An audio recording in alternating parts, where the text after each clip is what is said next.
quickly into space. Concepcion, blockers in front, and here he goes.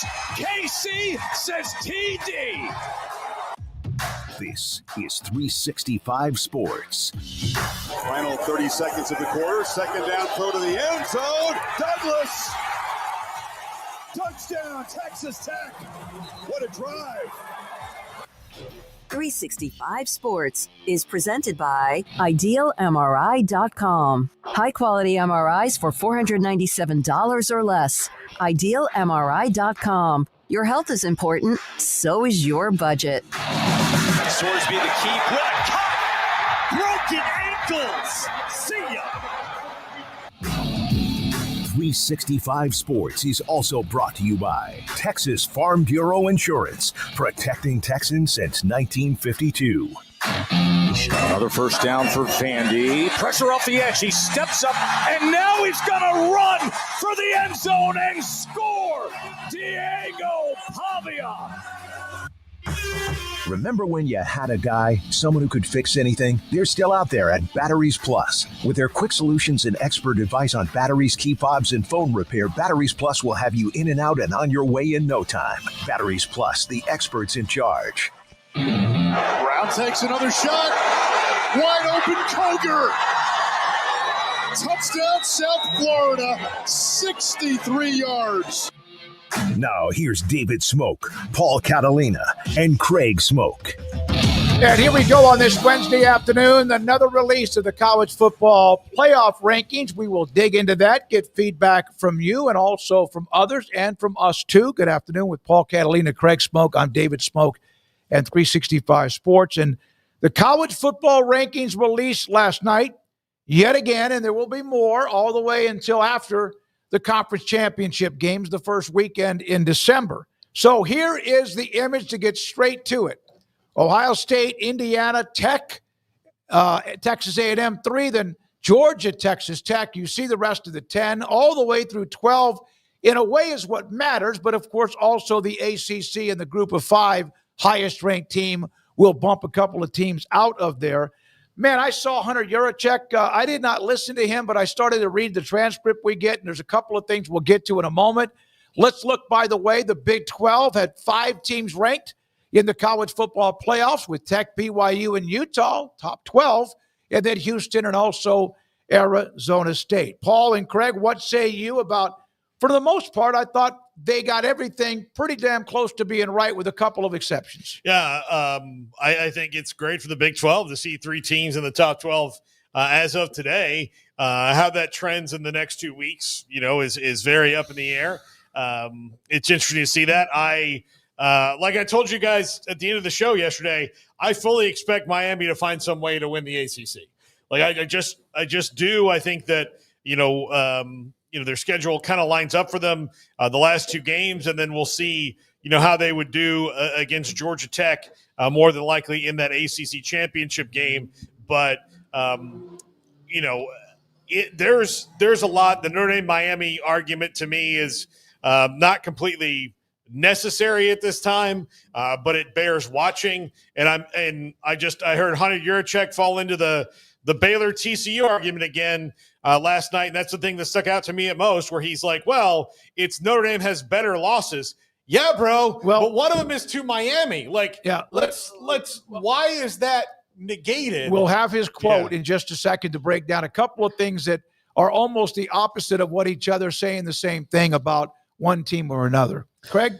Yeah, I mean, I think it was fun to see this latest ranking and kind of know that these do very much matter now at this point. Now, sure, there's still some major games to be played that will, you would think, solve the Miami-Notre Dame problem, but it doesn't get solved if Miami goes to the ACC championship game and then they lose that and they say, well, we played an extra game and that was our 3rd loss, and that's the tiebreaker is we beat you guys, but we had an extra loss because we played an extra game, and now we get punished for that, for making a conference title game, and you get rewarded again for not being in a conference. So you can see that collision course coming down the pipeline and possibly working out that way. So I know I've kind of made fun at times of like how out of whack some people have gotten over that conversation. And I think 2 weeks ago, it was very premature. I think last week, it was starting to become a thing. You're like, okay, I could see where this would be an issue, but let's see how another weekend plays out. And now that we're getting close to this being the end of things, like, yes, that's a very real conversation that does become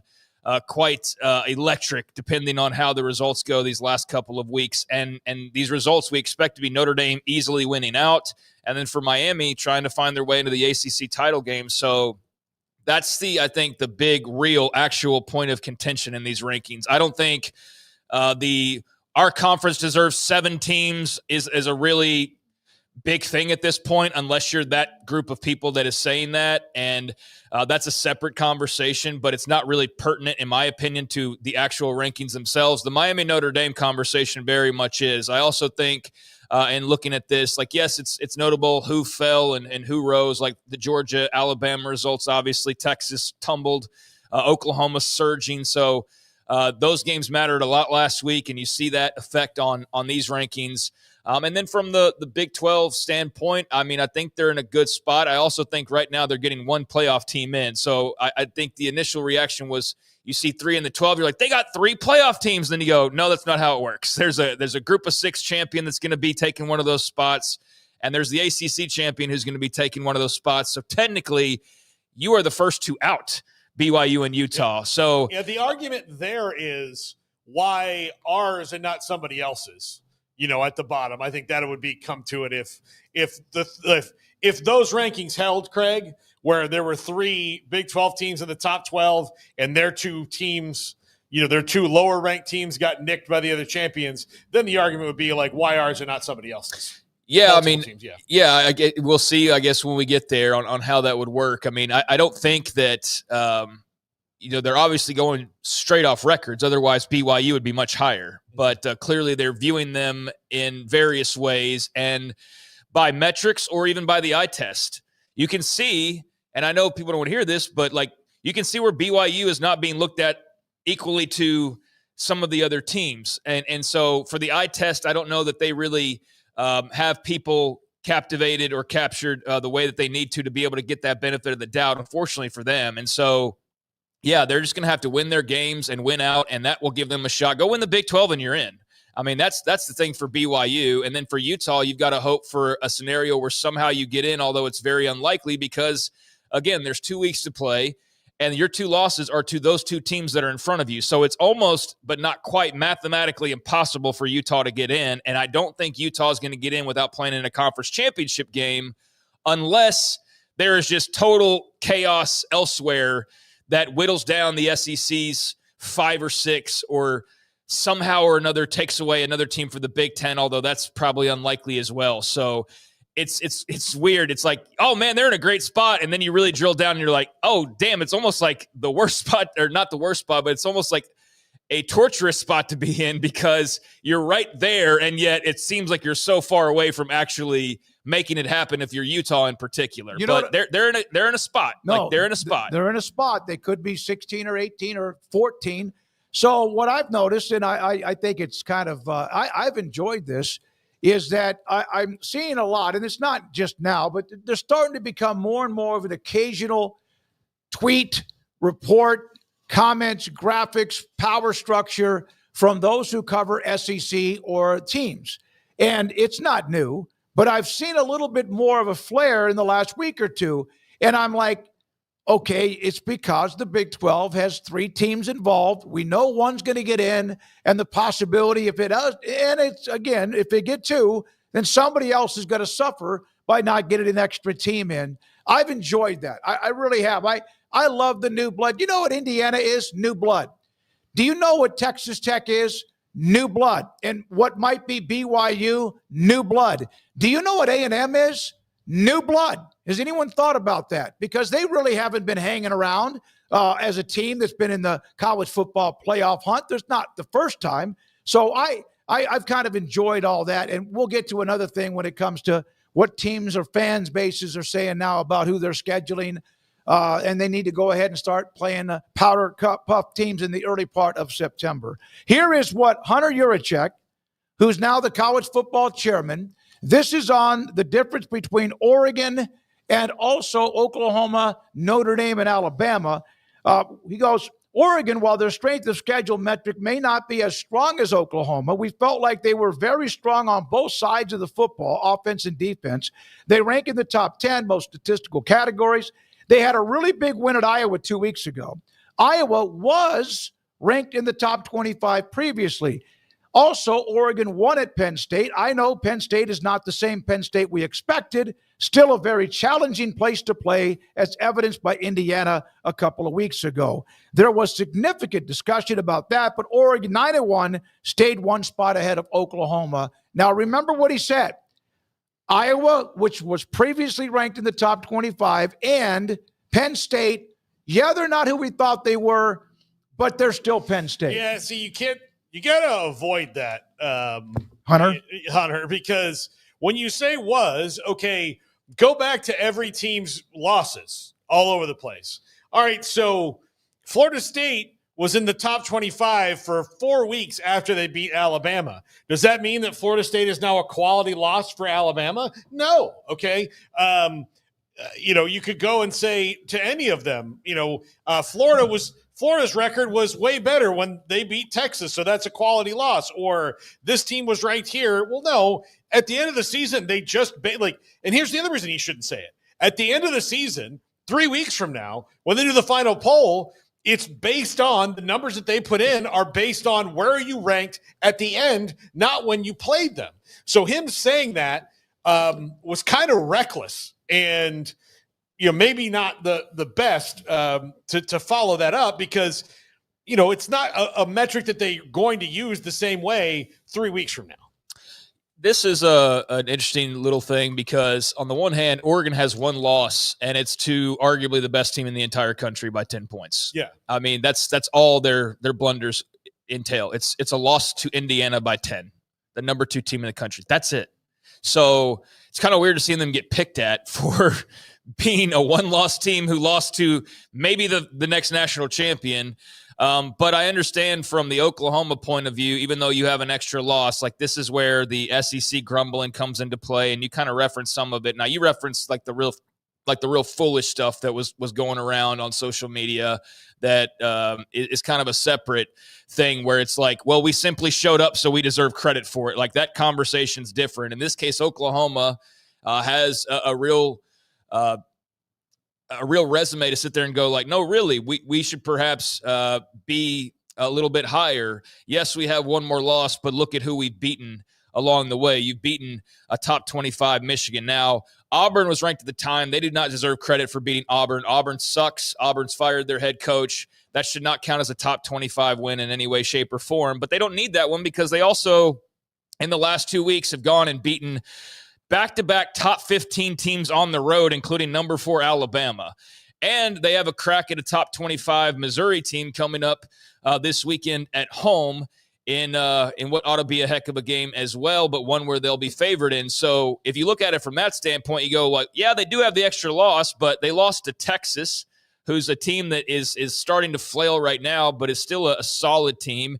And you also lost to freaking Ole Miss by 1 score. So I do think if there's anybody to sit there and actually point and complain, and I'm not coming in with the OU cap on here. I'm just saying, like, this isn't as though they've beaten a couple good teams and they're like, well, we play in the SEC, so we deserve it. It's like, no, they've gone on the road and beaten Tennessee and Alabama in back-to-back weeks. They beat Michigan earlier in the year, and they've lost to Ole Miss and Texas. And so I think that there is a valid argument, but I also think it's one that's going to play itself out in the next couple of weeks because Oregon's going to have to play USC, and we'll see how that game goes. And then that'll be another data point. And Oklahoma will or will not beat Missouri and LSU, and we'll see how that goes. But I do think that's a conversation that's not totally invalid, in my opinion. All right, so I agree. So let's go to now Hunter Yurachek when he was talking about Virginia, Paul, in your conference, the ACC, staying put at 19 even after a blowout win at Duke. He goes, I think you just said it right there. Virginia had an impressive win against Duke. That's at the top half of the ACC. They're now 5-5, and then Louisville with another loss fell out of the rankings. That was significant a win at the time for Virginia. Significant a win at the time for Virginia. So you look at their resume, they're 9-2. Schedule strength lagged behind some of the other teams. Then the losses to NC State and even Wake Forest at 7-3 impact Virginia's currently ranked. What he said, all that is fine, but at the time when they won against Louisville was ranked in the top 25. But with other things they bring up as well, they were ranked in the top 25, so that was a nice win. But with Louisville, they were ranked in the top 25. It's kind of like, but they're not anymore. It's just I don't think it's hypocritical, but it is obviously talking out of two sides of your mouth. Well, and again, we haven't done the disclaimer today that nothing he's saying, like there are nuggets of what he's saying that matters, but it's the chair it's kind of an impossible job because he asks you questions that you just don't really have reasonable answers to for most of them. Because you say, well, at the time we looked at this, we looked at that, blah, blah, blah, blah, blah, blah, blah. Stop.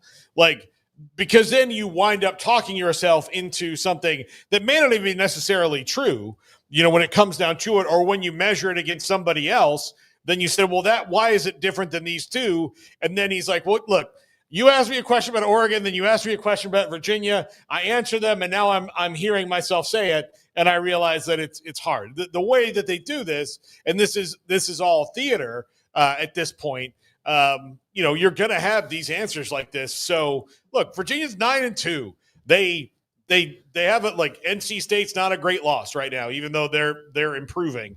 Louisville, was a good loss at the time. Maybe their wheels are falling off. We'll see. They play SMU this week. We'll see how they do. But ultimately, again, they got to get in the title game to get in the playoff. All right. So, Craig, the part that none of this matters as of now, but you're positioning yourself now. This is kind of like going down the stretch. They come in a big race. You got to kind of make sure you're not up against the railing where you can't get free, but you just have to keep winning. But some teams are in a position where they need others to do a lot of their work because they themselves can't get back in this thing. Yeah. I mean, do you have any examples of that specifically? I mean, not all these teams are in control of their own destiny. Well, the ACC is a mess, and so it's almost impossible to try to. Someone's going to win the ACC title. The group of five, obviously, James Madison looks like they have the lead over Tulane and even North Texas when it comes to as far as you look at the percentages, but that still has to play itself out. I think the teams that have lost control, we know Texas is one of them. Miami hasn't lost control because I think, like you said, Paul, they can win themselves back in it. But I would say that either Utah and BYU aren't going to get in, right? Right.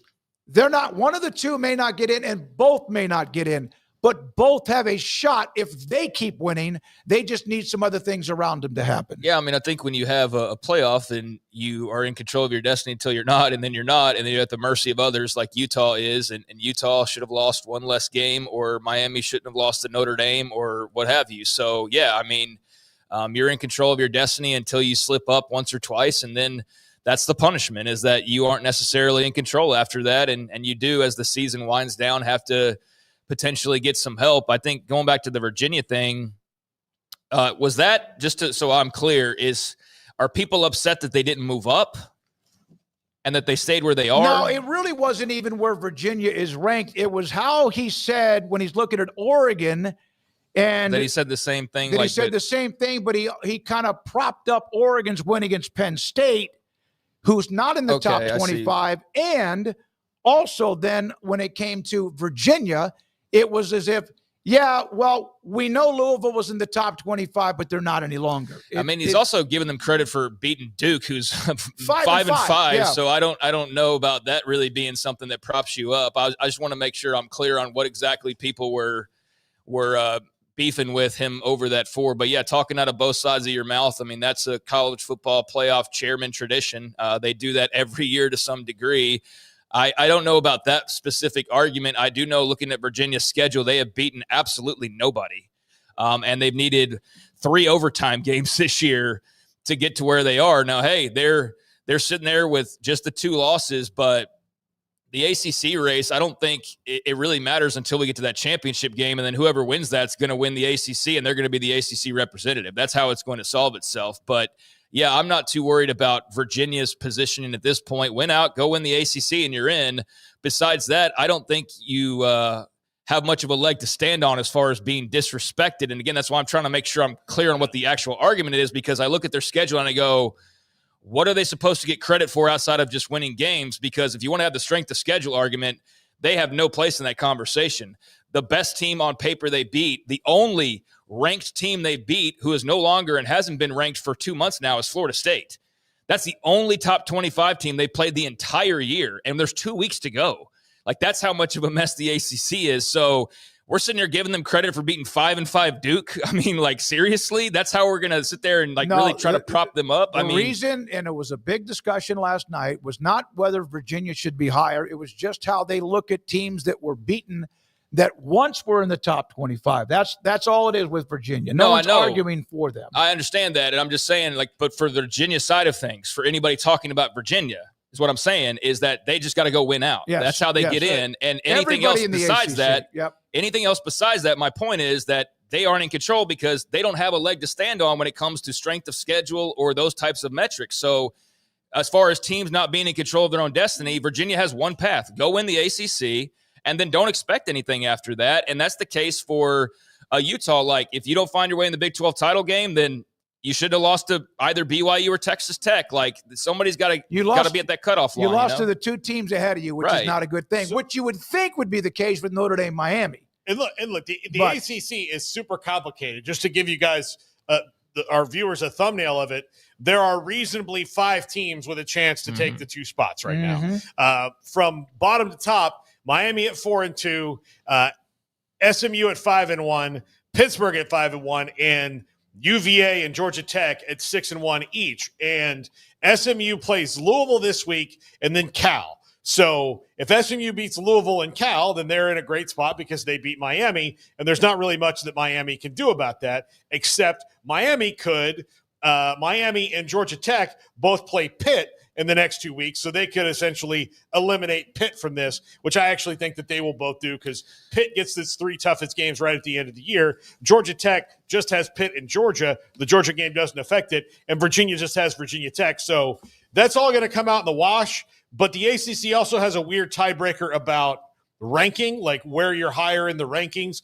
when it comes down to things you didn't play. And that's where Miami jumps back in this thing, is if they get to that tiebreaker, then Miami, should they in fact win out, will probably jump into the title. Juracek also last night was making the comment about how when they compared Notre Dame and Miami, he said, well, as you know, they both have 2 losses. Yeah, and one of them is against the other team. And it was kind of like, but he kind of gave it a little default by saying, and as the season goes on, that one game might make more difference. The head-to-head, if it gets to a point where you have to pick between one or the other. Again, that's last night, the release. Dave Bartu from College Football Matrix will join us today at 4:30. We'll have Tim Brando today at 5, and Craig and his Big 12 Mojo rankings will come up today at around 4:30. What do we have, Brandon? What else? Just go. The Deion video. All right. Deion Sanders, the AD at Georgia, at Colorado, Rick George, is on his way out.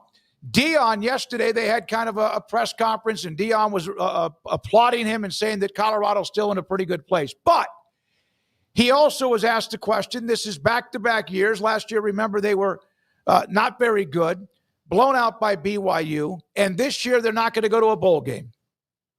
I hadn't forgot how to coach in a year. A lot of these wonderful coaches out there that is not winning this season, they hadn't forgotten how to coach in a year. I know what I want. I know what I should see. And this year I'm going to see it. That's the best way I could place it to you. I'm going to see it. No ifs, ands, buts about it. I'm going to see what I want to see. Deion Sanders on his future, and of course there's speculation, but I like him. I like to listen to him. I hope things work out. I think this is a good answer to the question, does Deion intend to be back next year? Mm-hmm. Yeah, I mean, that's the thing.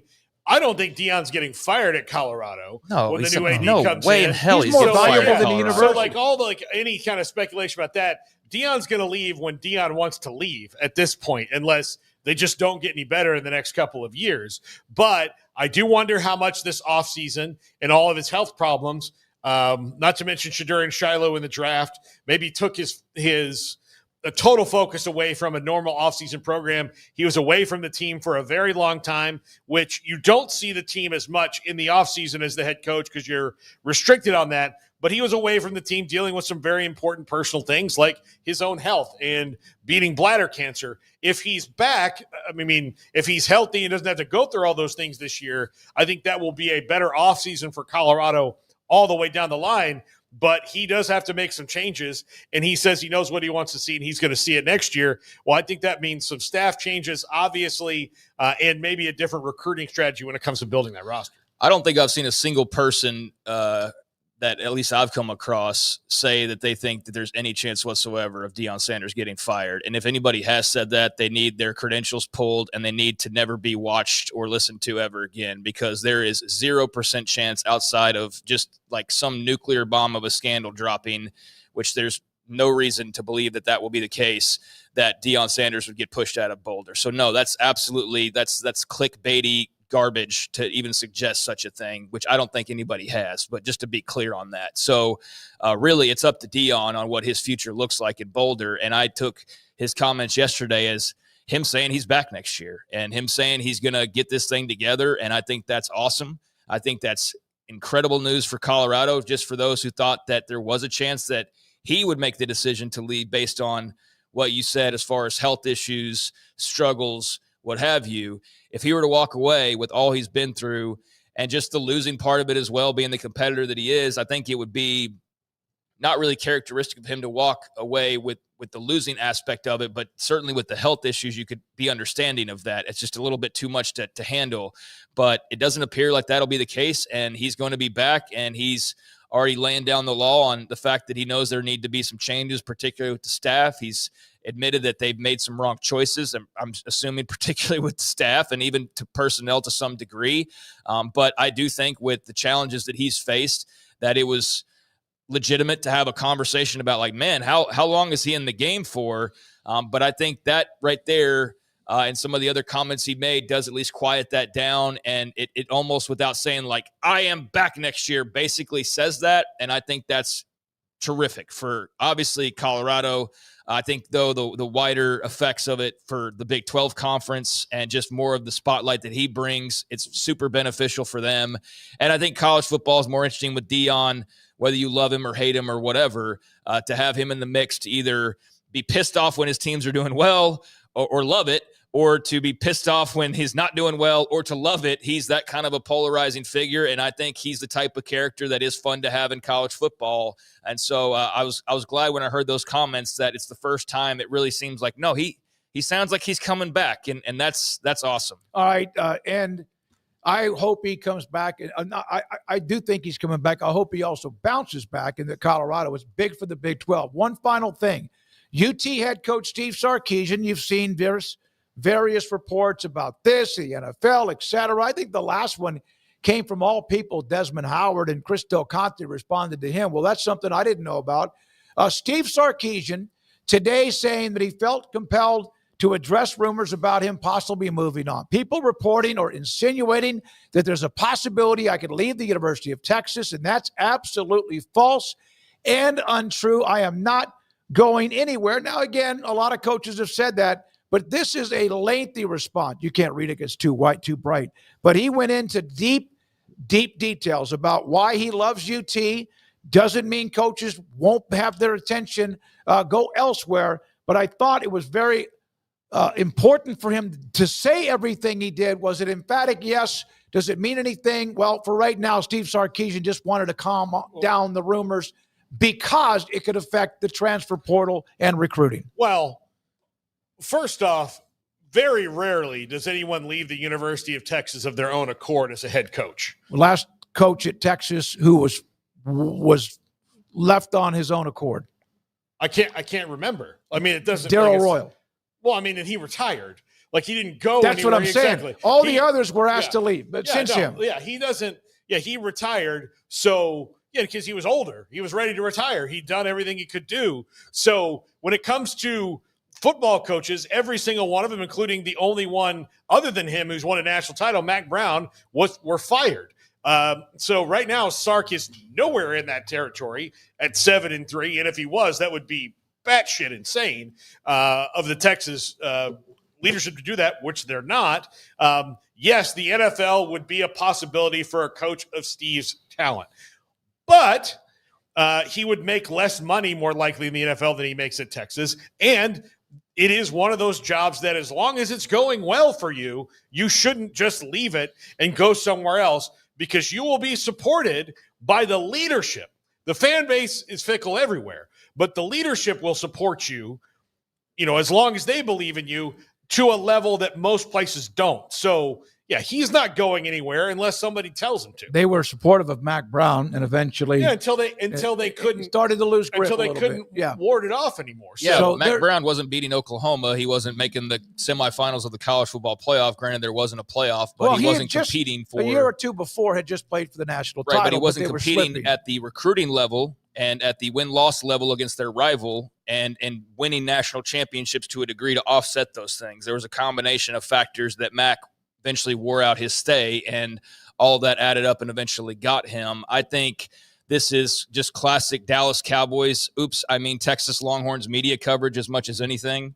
And I think that any idea that Sark could leave for the NFL is valid. I just don't understand the timing of why he would do that at this very moment. Because it just makes no sense. These things have cropped up more frequently than maybe ever since he's been there. Of course, the first couple of years he was trying to build it. It just seemed like there's more reports coming, and from some people who have a little bit of, I guess you could say, skins on the wall. And I think they just felt like he wanted to say it and get it out there.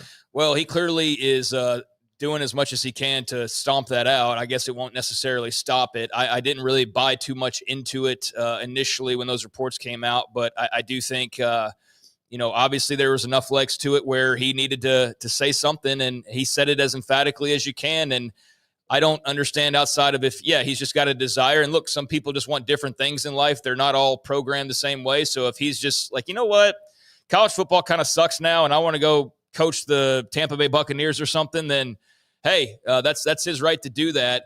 But it would just be a very odd time, even if you want to do that at his age, to do it now when you are right where you are, with as much in resources as anybody anywhere. You are maybe top dog in everything, and maybe like A&M or Ohio State in a couple categories, and then that you're like number 2. So you've got every advantage known to man in a sport where advantages matter, and you've been one game away 2 years in a row, and so you're going to get Arch Manning after all that, and you're just going to leave before his senior year? Like that. Those are the things where I just start making that list, and I'm like, this timing, unless he just has to go coach in the NFL now, it just makes absolutely no sense for all those reasons. So, yeah, I think we could see him go there one day. I think in the next few years that's possible, but I didn't really understand it right this very moment. So I guess we'll see, but I think he did his best to try to just pour water all over that. Last thing, can we please stop putting things out there that you have absolutely zero evidence on? Can we please stop retweeting? We did this a couple of weeks ago, putting it out there. If you want to know, call me or Chris Del Conte. Will help you out. Oh, well, he's got to make sure that he makes himself available to that, because I think a lot of times these things get out there because they don't answer those questions or they're told by their agent not to. I do think that a lot of this Sark could be leaving has stemmed from the fact that Arch Manning did not start the season well. And they're like, oh, well, that's it. He's going to, he has this bust. It's all wheeling. And my grade on Arch Manning would be a B- this year. And my grade on Joe Burrow, his first year at LSU, would have been a B-. But then guess what happened? Good things. The more important grade is the offensive line gets an F or a D- because they are a much bigger problem than Arch Manning. And I think part of the problem with this story is they have too much coverage. I think you have people grasping at things. And what's a good headline that gets people stirred up, especially after a loss? It's, Sark and the NFL. And I think there are obviously some legs to it. And again, I think he could wind his way there. But between Arch and where they finished and where they are right now in the pecking order of the haves and the have-nots, it just makes no sense whatsoever. They are the pecking order. And so I think this is as much of this is a great YouTube headline that gets a lot of people talking, but it's not really all that much based in reality. And so I'm glad that he addressed it, and it's not going to stop it. It's not going to stomp it out, especially when they lose their third or fourth game, in any given year. But for right now, I think this is a lot of just gossipy, tabloidy type of stuff, and you get rewarded for that. So that's why it probably is even more enormous than it should be. Big 12 Mojo rankings from Craig, Tim Brando. We'll have Dave Bartu, Zach Gelb, and then, of course, the big finish at the end. Andrew Valade is back today. He was there yesterday, but then was incognito. Also, Garrett Ross, Brandon Rowe. I'm David Smoak with Paul Catalina and Craig Smoak. If you have not subscribed to our channel, please do. We appreciate your time, and this is 365 Sports. Petty Clinic, LowT.com. Dr. Kent Petty can help you become the high-performance man that you want to be, need to be, and used to be. Do you feel a little sluggish earlier in the day than normal? Do you feel like, man, I gotta have a power nap? Well, if you get to be my age, you probably do at times. But maybe it's your testosterone levels drop as you've gotten into your upper 30s or maybe 40s, and sometimes it won't happen until your 50s. 1 out of every 3 or 4 men have symptomatic issues of low testosterone. Dr. Petty wants to make sure that's not you. Dr. Petty, contact him, pettycliniclowt.com. Tell him I sent you. He'll set you up with an appointment to get your blood drawn. He'll get the results, look at them, and get back in touch with you. And if you need a boost, he can help you out at pettycliniclowt.com. Batteries Plus has teamed up with the Dallas Cowboys as the team's official battery recycling partner. Batteries Plus doesn't just sell batteries, they recycle them too. Customers can bring in old lithium batteries from power tools, power banks, and small electronics for a chance to win Cowboys tickets, a VIP experience, and more at qualifying locations. Batteries Plus, the experts in charge. My go-to guy. Can you fix my smartphone? Yes. Do you have car batteries? Yeah. What about golf cart batteries? Of course. Battery from a G-Fob? Absolutely. My boat? Huge variety. Toy boat? Sure. Motorcycles? You bet. My apartment building? Whole building. Do you have batteries for my party lights? Yeah. Batteries Plus, the experts in charge. Overwhelmed by your inbox? Clean Email is here to help. Organize, clean, and manage your emails with powerful automation tools. Say goodbye to spam and clutter and enjoy a stress-free inbox. Try Clean Email today at cleanemail.com. Golfballs.com carries the latest selection of golf balls, clubs, and gear from brands such as Titleist, TaylorMade, and Callaway. Golfballs.com remains the world leader in golf customization. And, of course, online at golfballs.com.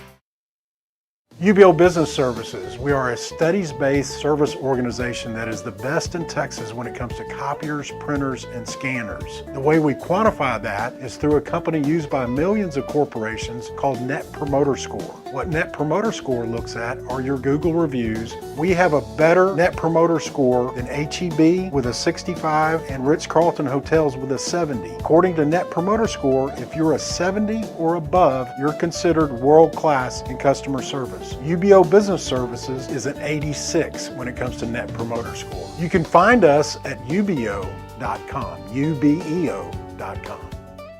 You don't want to miss our best price deals during the Black Friday sales event at Allen Samuels. This month, you can save big on the truck you've been looking for, like the new Rams. Designed to be durable, functional, and stylish, Ram trucks give you that first-class feel. With premium options like luxurious leather trim seating, surround view cameras, and more. Shop our great selection in-store or online today. Allen Samuels in Waco. Come by. Let's be friends. Did you know that 1 out of every 4 men have symptomatic low levels of testosterone and don't even know it? And if you think you're too young to worry about it, guess again. Low T levels can make you feel tired and grumpy, raise your cholesterol, and cause weight gain. Petty Clinic Low T can set up same-day blood screening and results. So if you're tired of being tired, call or go online at pettycliniclowt.com. It's a private clinic with an atmosphere catering to men. Affordable, only $165 a month, including lab work, office consultation, testosterone injections, and follow-up visits, compared to $300 or more a month in Dallas or Austin. And you don't have to drive 90 miles one way or the other and fight the traffic. Petty Clinic Low T has board-certified physician consultations and will provide the best form of brand-strength testosterone. Contact Petty Clinic Low T for increased energy, improvement in sexual desire and performance, mood, concentration, even a decrease in body and belly fat. Just off Highway 84 and Old Hewitt Drive in Woodway, pettycliniclowt.com. It's football season, and we can create your outdoor tailgating spaces that is actually a part of your home. Bifold doors that tie in the inside and the outside, and you can gain anywhere from 1,000 to 5,000 square feet living space, all while taking in the big game, poolside. Call us at Gather & Co. Kitchen and Bath, where we can create your unique tailgating space. You got batteries for my side-by-side? Yes. Replace my flashlight? Sure thing. What about my business? Oh, good one. 100%. Batteries for my fleet of trucks? Gas floor scrubbers? Yes, and fire panels. We have pallets of batteries. Well, what about... As your go-to guy, if it needs a battery, we have it. Well, that's all you had to say. Could have led with that. Batteries Plus, the experts in charge. This is 365 Sports. The 3 o'clock hour is sponsored by Waco Custom Marketplace. Meats, sweets, Texas treats, and a cut above the rest. 425 Lake Air Drive, Waco. Welcome back to 365 Sports. Time for the Big 12 Mojo rankings, as we do each week. A little bit earlier than normal this week just because of the way our lineup is set, but been doing this every single week since the season started, a power ranking with my own little bit of extra seasoning on it, but that's the basis for it. And then there are other factors that can kind of determine where a team slides and slips besides just the wins and losses of it all. So I've been marching on along here, and I've got to say there's a little bit of movement, but with 2 weeks to go, we kind of know what's what. I don't know what an ACC Mojo ranking would look like. That I bet that would be very messy right now. But this one I think is becoming pretty clear cut as far as the bottom, the top, and even the middle, which has been actually the hardest part to kind of try and to determine throughout this season. Has there been a lot of movement in the middle, which is not really where you want to be, but where the most activity has certainly been so far. So what are we looking at this week? Let's start off, as we always do, with the bottom four. And like I said, not a whole lot of movement. Oklahoma State, they are where they have been pretty much the entire – I mean, have they been wire to wire? I'm not sure exactly what the first week was. Did they start 16th? I can't remember. I don't recall at this point. It's been a long season, but if they were not 16th, they were probably like 15th or 14th. So they've had very little movement, and – there's no reason for that to change, just like there really hasn't been a reason these last few weeks. Now, here's the part about it is if they had a little bit of winning, the Mojo is actually pretty good because they started the shirtless trend, which is now carried across the nation. So that's been spawned out of misery. And they also are excited because they know they're going to go hire Alex Golish or Eric Morris or whoever the next head coach is going to be. And this is going to be a really fun offseason for them. But for right now, it's clearly been a very forgettable year overall and in general for them. And so Oklahoma State is sitting there at number 16. And last week, I got to say, I thought we were going to be in a situation where we might be moving them off that. That Kansas State game, they had it, man. Yep. They had the ball in K-State territory a handful of times and either turned it over on downs, missed a field goal, I believe, they lose by 8 to K-State there in Stillwater. So, man, that got really, really dicey for Kansas State. But Oklahoma State almost had themselves their first Big 12 win in 2 years, which actually dates back to that Baylor Big 12 title game. They have not won a Big 12 game since before then. So it's been a drought, and they came very, very close. And I was hoping for their sake, for just a little bit of something, that they would pull that off. Sorry, K-State fans. But you know what? As I'll get to, I think K-State fans would almost have welcomed it, just to drive a dagger into what's going on in Manhattan right now. Colorado, coming off of last week in the bye, just no reason to move them anywhere other than where they are right now. They've got a lot of things to figure out, obviously, but they get a little bit of a mojo boost as well just because of Deion seemingly indicating he will be back next year. And one thing I didn't mention with either him or Sark is the ADs. Like, Deion acknowledged Rick George leaving. That's not going to be an issue as far as him suddenly being worried about his job or not getting along with the next AD. He's already addressed that. And then Del Conte's publicly told the rumor mongers out there of like, Sark's not going anywhere, but I understand that's not going to get the clicks and the views and all that jazz. But I just wanted to mention that as well with the Rick George Deion part of this thing. UCF, man, it's been a tough year for them, just obliterated by Tech last week. And so no reason to move them. And then Kansas didn't play last week, but they were coming in off of some losses and just a lot of hand-wringing about Lance Leipold and whether he's the guy to get them over the hump. And so, like I said, man, the tops and bottoms have pretty much established themselves here, and even the middle starting to sort itself out. So there's the bottom four. Anything you guys would change? Would you drop UCF under Colorado? No. I think the coffin is a little much. I think the coffin's a little much. Yeah, I will say this. Last year, months ago, I said on the show that Oklahoma State would finish dead last again, and it's maybe the only thing I've been right about in a whole year. So I feel pretty good about that because they've made literally no changes. Like they were bad last year. They made literally no changes, and the same thing happened. But yeah, I think Colorado, just given the fact that, man, they're kind of a tough watch right now. To UCF, not much different.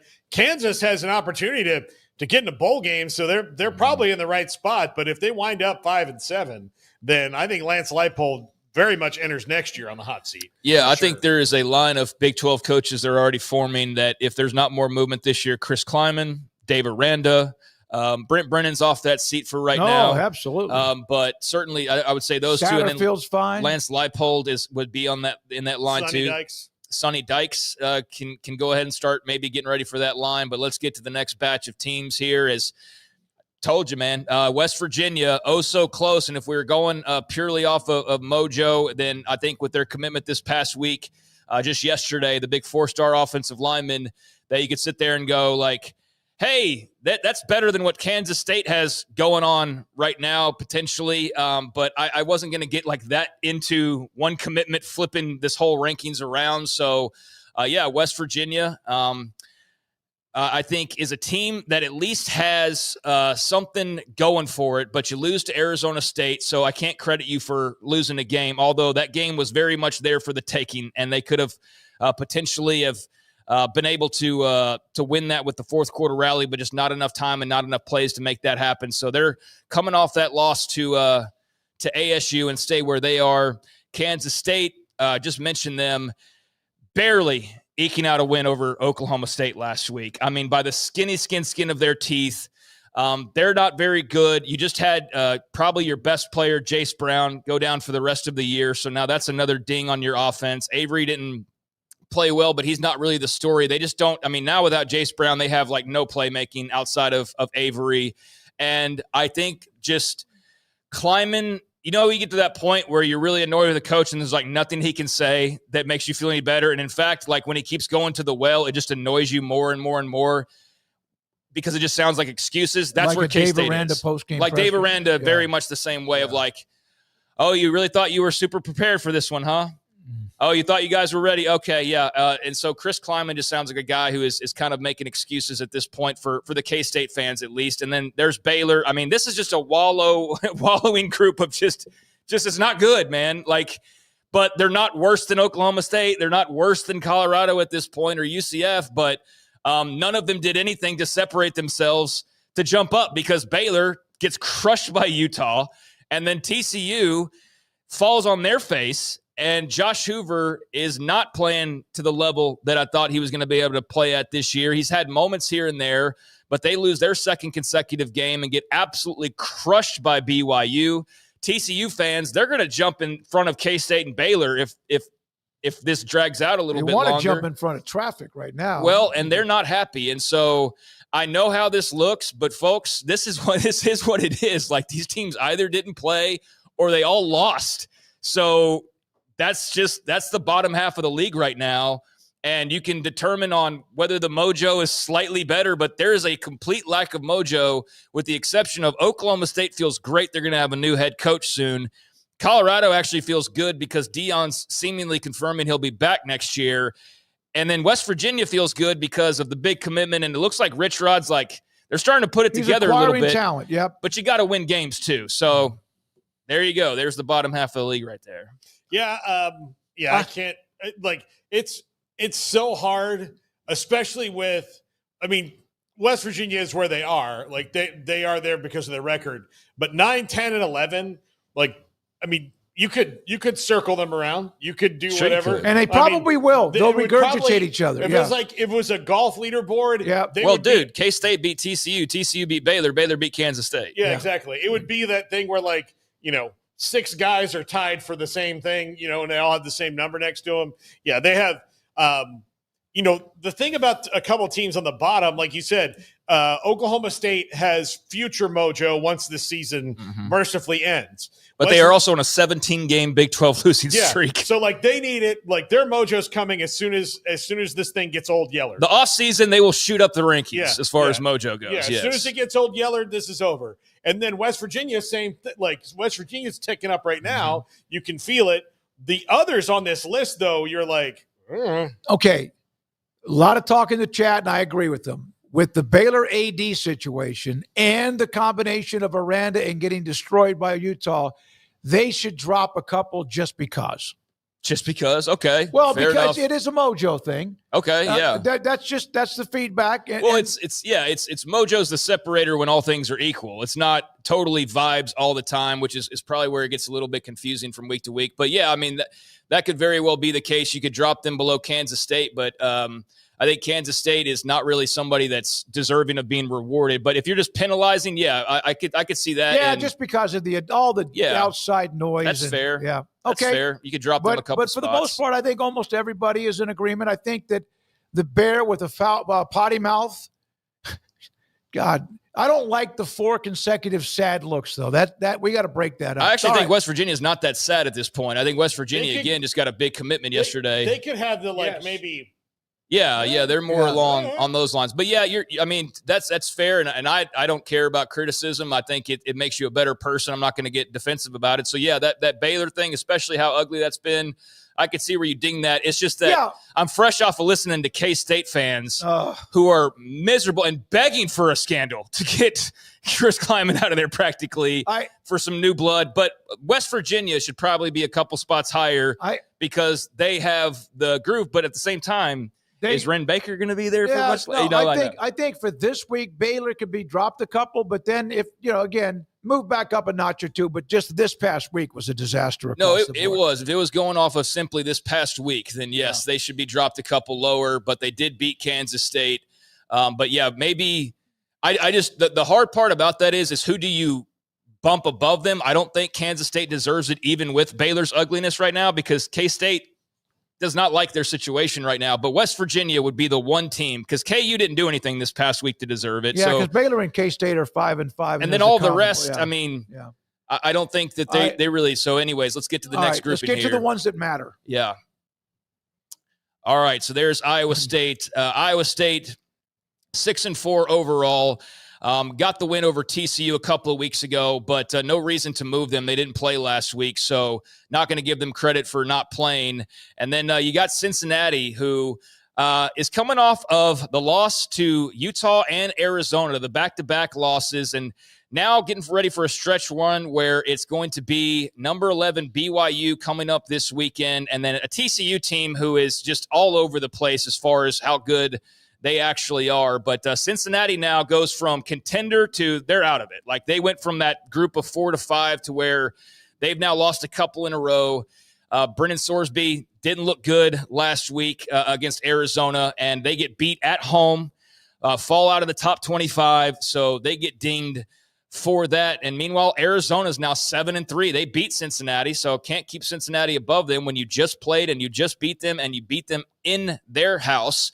So Arizona and Brent Brennan, who are now 7-3, and welcoming in Baylor this weekend, which you would think that they've got a great shot of winning that game. And then the big rivalry game there at the end in Tempe against an Arizona State team that's just kind of flailing at the moment, although staying upright for the most part.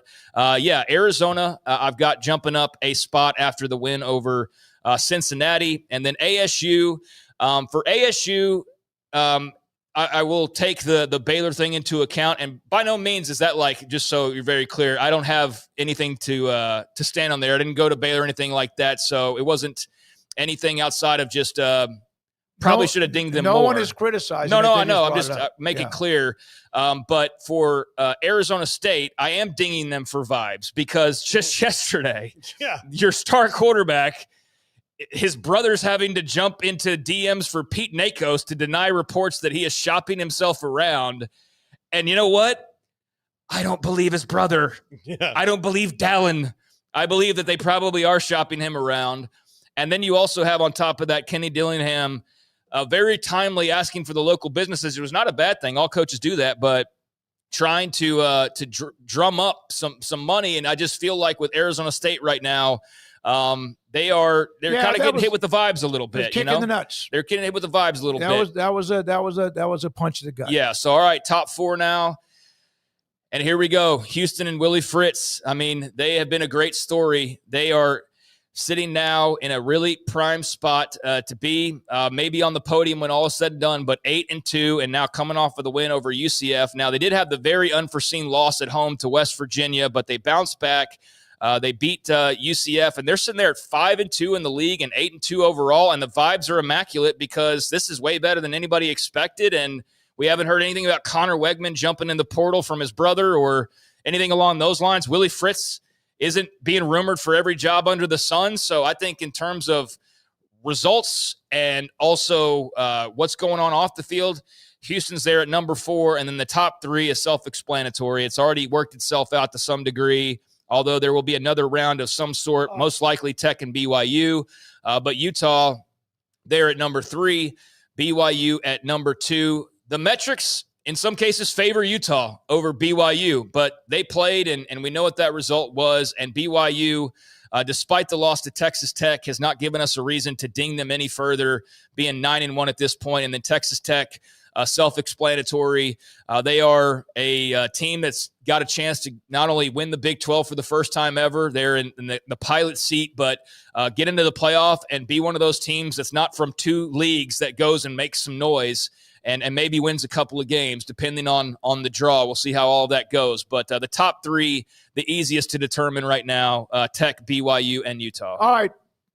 Quiz. Way to go, Houston, getting to number 4. Absolutely. I'm thrilled for them. Y'all have an issue with that? No. Hell no. I think because, Arizona State, that little nudge of yesterday's story. So, 1,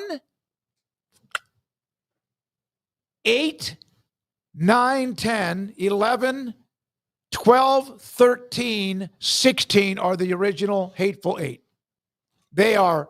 Oh, yikes. Yeah. They are down on the bottom in the belly of the ship where all that nasty grease and oil is. Well, thank God for Texas Tech then, huh? I mean, because without that, they're the number 8 at best. And you know what? Maybe Utah should just change what their messaging was. It wasn't that they were going to come in and run the league. It was that all the new teams were going to come in and run the league. Maybe that's what Utah's messaging should have been, because that would have been a little bit more accurate. And you can even take that over to basketball with Houston as well. But yeah, I haven't really thought too much in terms of like new and old any longer, because now it's just all the same thing. But yeah, if you look at it from that point of view, especially if you're a fan of those 8 teams, then there is probably that little bit of a rivalry in your mind. And yeah, that's very valid. A lot of people, Cougs said respect. Ben Mora, how about them Cougs? Retired stockbroker, of course, is he's excited about that too. And then, of course, Keshawn Henderson, the quarterback,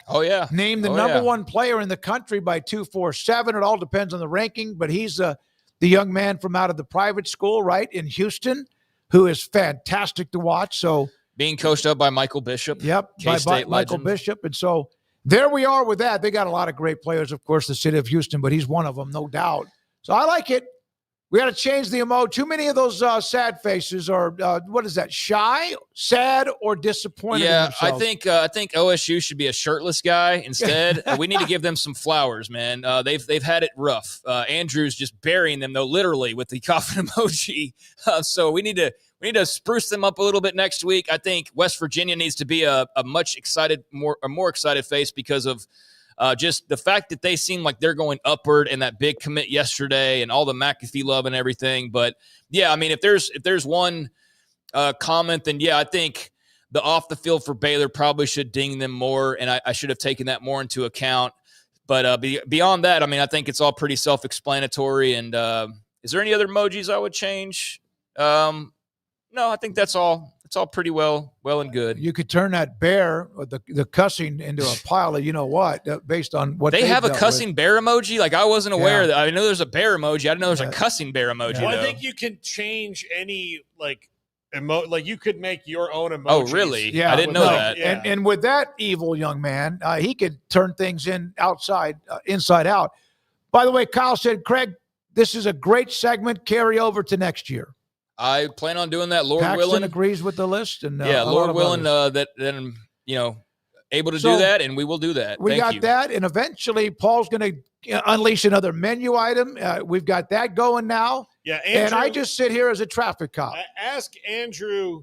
Andrew, can you put a poll tomorrow of what school I should do? You can pick the 4 schools, and then we'll go in order of the way they finish, and then we'll do another 4. And then we'll do another menu item for what school it is. Yeah. All right, Craig, that it? Yep, that's well it. done. It's a little bit earlier than normal. Tim Brando is coming up next, and we'll have Dave Bartu settle all the scores of exactly why. I think he was perfect through 1 through 11 yesterday evening. Prior to the release, we'll ask him about some of what controversies might be there and how that's going to take care of itself. Winning, we'll do that too. David Smoak with Paul Catalina and Craig Smoak. Thank you. This is 365 Sports. The Baylor Club inside McLean Stadium off I-35 in Waco. Listen, there's no game this weekend, and it's probably a good thing after getting routed by Utah. However, there will be a lot of different events coming up over the next, 5 weeks or so between now and also Christmas and New Year's. And the Baylor Club wants to be the host to whatever party or get-together you may have. Baylor Club excited to have plenty of fun, family festivities, showcasing new events and bringing back old traditions that the family or businesses will want to be a part of through the month of December, including Friendsgiving, of course, in November, and the candlelight dinner in December. Let Baylor Club take the stress out of your own holiday-type concerns. Let's say you've got the family, the big holiday meal, and you're like, man, it takes forever. And I think a lot of people just love to do that and cook, but they could also help you out with chef-prepared meals. To heat is all you have to do. Get it, pick it up, take it home, and enjoy. And while you're at it, sponsor a meal for families through Mission Waco, too. Fall in love with the club life at the Baylor Club and enjoy incentives and raffles and other treats and other surprises throughout the holidays. Nick Colwell, the general manager, renovated the Baylor Club inside McLean Stadium, brand new lunch and also dinner menus. Great top chefs. The Baylor Club inside McLean Stadium off I-35 in the Brazos River in Waco. I'm Camille Johnson with Camille Johnson Realtors. We specialize in selling residential real estate agent all across our community, and we love serving all types of families. We have been in business at Camille Johnson Realtors for almost 9 years, and I have been a residential real estate agent for almost 40 years. And we love our partnership with 365. So thank you for partnering with me, and thank you so much to all of my clients who have made our company a success. No car payments for 90 days when you bring your auto loan home to Genco. Get 4.79% for 48 months and make no payments until 2026. Plus, get entered to win 3 months of no car payments. Bring your auto loan home to Genco. Lower your interest rate, save money, and no payments until 2026. For details, go to GencoFCU.org. My money, my future, my credit union. Genco.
365 Sports. The 3 o'clock hour is sponsored by Waco Custom Marketplace. Meats, sweets, Texas treats, and a cut above the rest. 425 Lake Air Drive, Waco.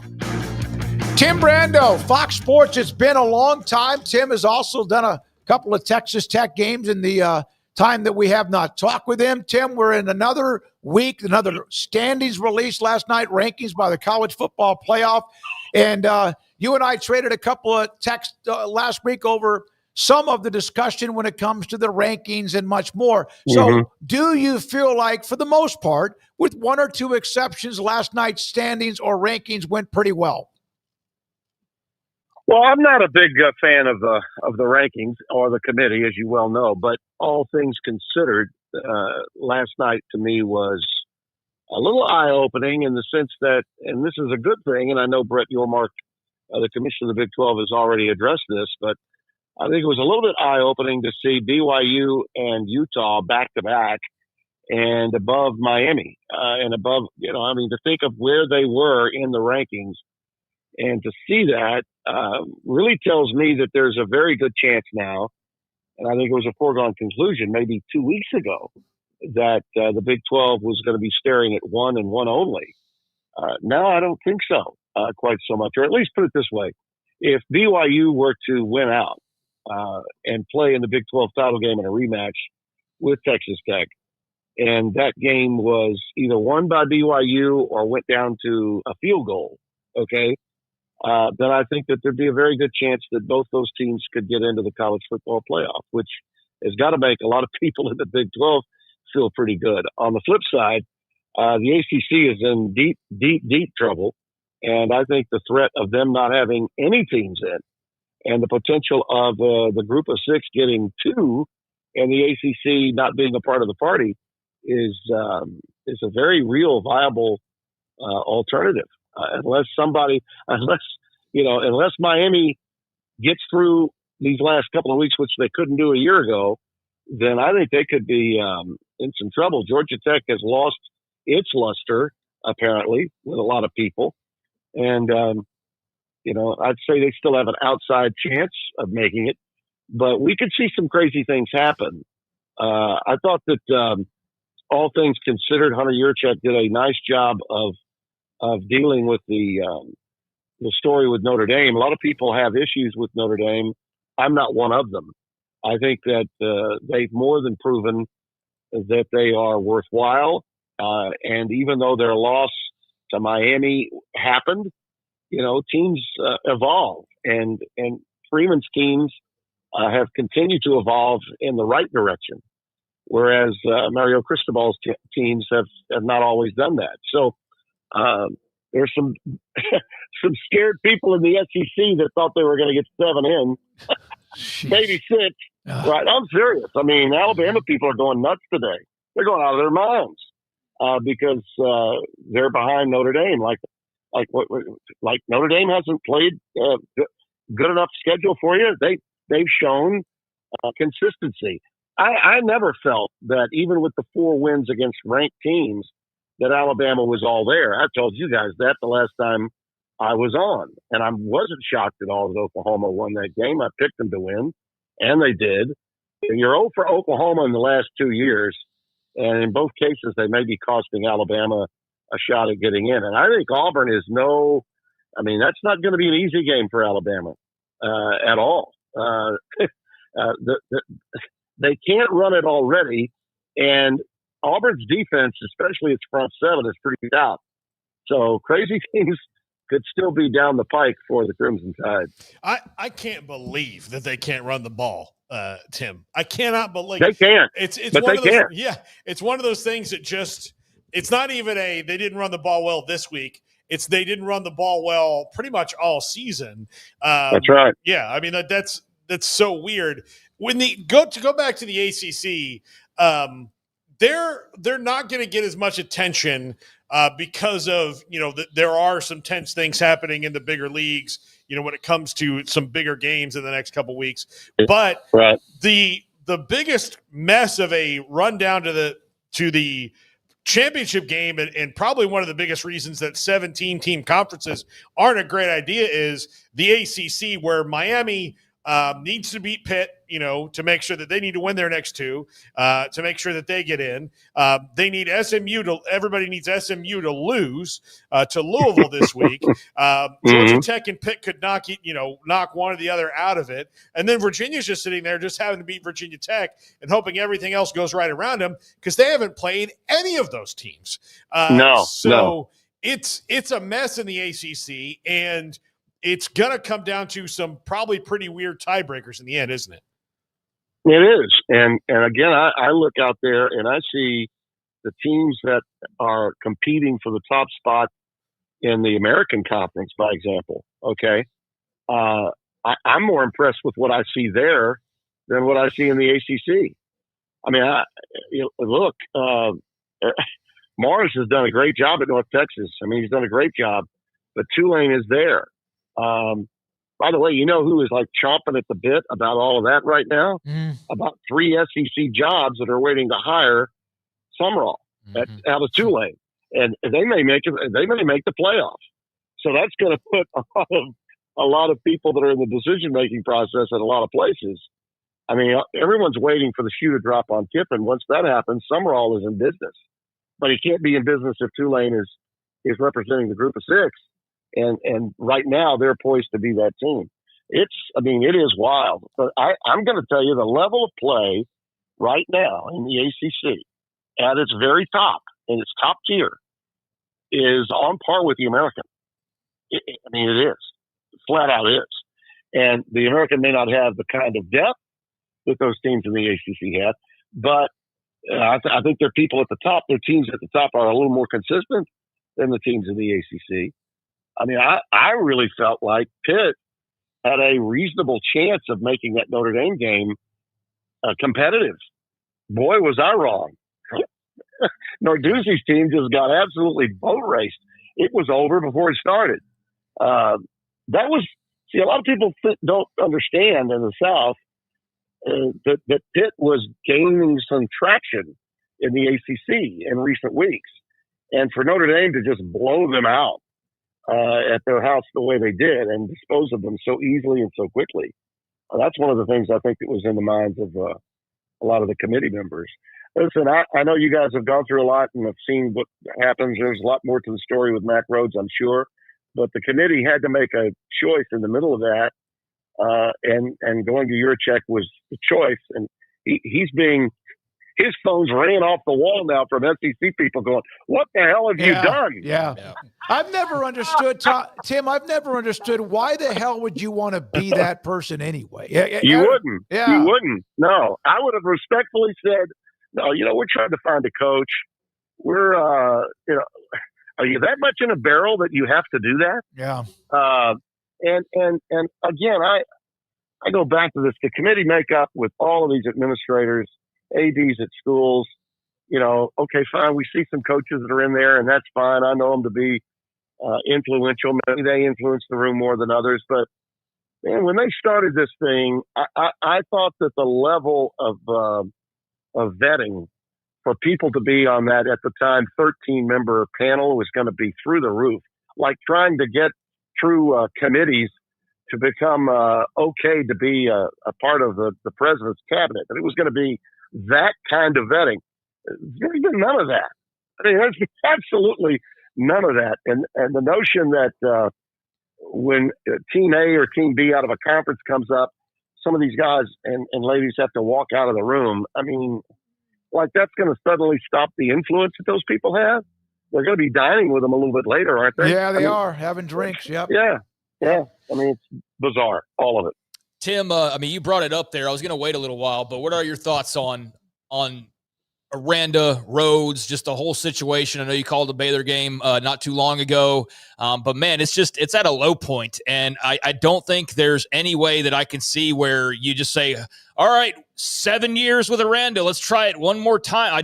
There's no Cody Campbell walking through the door to give you all the best players for his defense, and the defense is by far their biggest issue, but there's also this AD issue now. So what do you do? What do you do if you're in charge? No, I don't think you do anything right now. I don't, because you did. You got a situation with your AD, and who are you going to put in there to hire whoever is going to replace Dave? And for all that you're concerned with, and I realize you guys are closer to the story than I am, and I'll give you that. But I think sometimes the closer you get to a story, the more clouded it becomes. And, from distance, I mean, Dave Aranda did win you a Big 12 title in 21. I mean, there are a lot of schools that don't have the resources that probably have more resources at Baylor that would love to have a conference title within the last handful of years, and Baylor's got one. I just don't think and here's my major feeling on it, okay? With all the jobs that are open now, just where do you see Baylor in terms of the list of priorities for would-be new head coaches? I would suspect it would be near the bottom. Yeah, among the ones that are open. You're talking about like the ones that are open: Auburn, Florida, LSU. Yeah. LSU, Penn State. Penn State. Yeah. I can go on. I mean, you're at the bottom rung, and unless you know who that guy really is, that would be. Listen, I don't know, and I don't know nearly enough about the Mike Rhodes situation to know if he's going to survive this or not. I like Mac. I hope he does. I really like Dave Aranda, and I really think a lot of his character and his integrity. And at the very least, you can make a case, and I'll say this because I was there for that Arizona State game. It was a disappointing crowd to me for a game that early in the season to not have any more people at that game than they did. Now, for the ones that were there, they were active. They were into it. And I felt like the students, for the most part that were there, were active. They were into it. But not a lot of, there are a lot of coaches out there that are probably thinking to themselves, man, I don't know if we can get that fan base to come back. Post Bryles, post that controversy, Dave Aranda comes in, wins a title for the league and goes to the Sugar Bowl in 21. And that wasn't, they couldn't follow up on that. It wasn't like suddenly the fans all came back. A lot of it has to do with the faith-based character of the fans of my generation, a little bit older, David. I think that's part of it. Maybe they were just offended and will never come back. Maybe that's the case. But those are the people that have the most money to spend. And if they're not showing up and buying season tickets, then what's going on with the younger crowd, that 18 to 49 crowd? You do not get the same vibe at a Baylor home game that you get at other Big 12 home games, and particularly in the state of Texas, which is sad for me to say because I love coming to Waco. Absolutely love it. McLean Stadium is a great environment. People there care deeply. The sports information people are fantastic. Aranda and his staff are as hospitable as they come. I realize people can get tired of hearing coaches say the same thing, which is what you guys have heard a lot of late. And Dave's not the most outgoing or dynamic personality.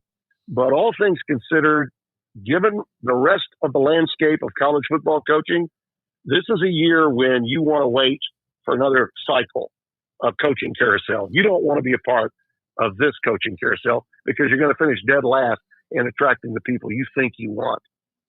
One of the things about it, the disconnect right now is at an all-time low. It is so bad. And the other part of it is there are some up-and-coming, although not all of them have had a good year this year, with Eric Morris at North Texas, Traylor at UTSA. Those could be a reason why you find a way to move on because those guys are there unless somebody else grabs them. Well, and you know what? Traylor missed his opportunity once. He had a chance. He could have gone to Arkansas, and he didn't. And this may be if you can get him, then I'll listen to you. Okay. Eric Morris I knew him when he was just getting started. The whole thing at Wazoo, and to move over. I mean, he was at Incarnate Word. He kind of was a part of the discovery of Cam Ward. I mean, that guy's a quality coach without a doubt. If you feel like you've got inroads to maybe get either one of those two, I'll listen to you. If you had posed the question to me in that manner, my response might have been different. Yeah. But I'm thinking some of the Baylor fans, especially the luminaries of the school, would want a more established head coach, a winning head coach at the Power 4 or Power 5 level. And, neither one of those guys have that on their resume. That doesn't mean they're not great coaches and couldn't turn it around in a heartbeat. Listen, Texas Tech identified Joey McGuire while he was an assistant with Matt at Baylor. They did what they did to Matt Wells and fired him with a record of 3-2 at Texas Tech 5 games into the season because they had already identified Joey McGuire was the guy. And if they don't do that, then they don't get him. And look what the so-called high school Harry has done now in the Big 12. He's done pretty well for himself. I wanted to, you were just there last weekend, correct, for the UCF game, I and sure you've been there, I think, a couple times, and so you're talking about kind of like the dichotomy right now between the two programs we've been discussing here. How electric is it out in Raiderland right now? And also God. this, Tim, the B side of this.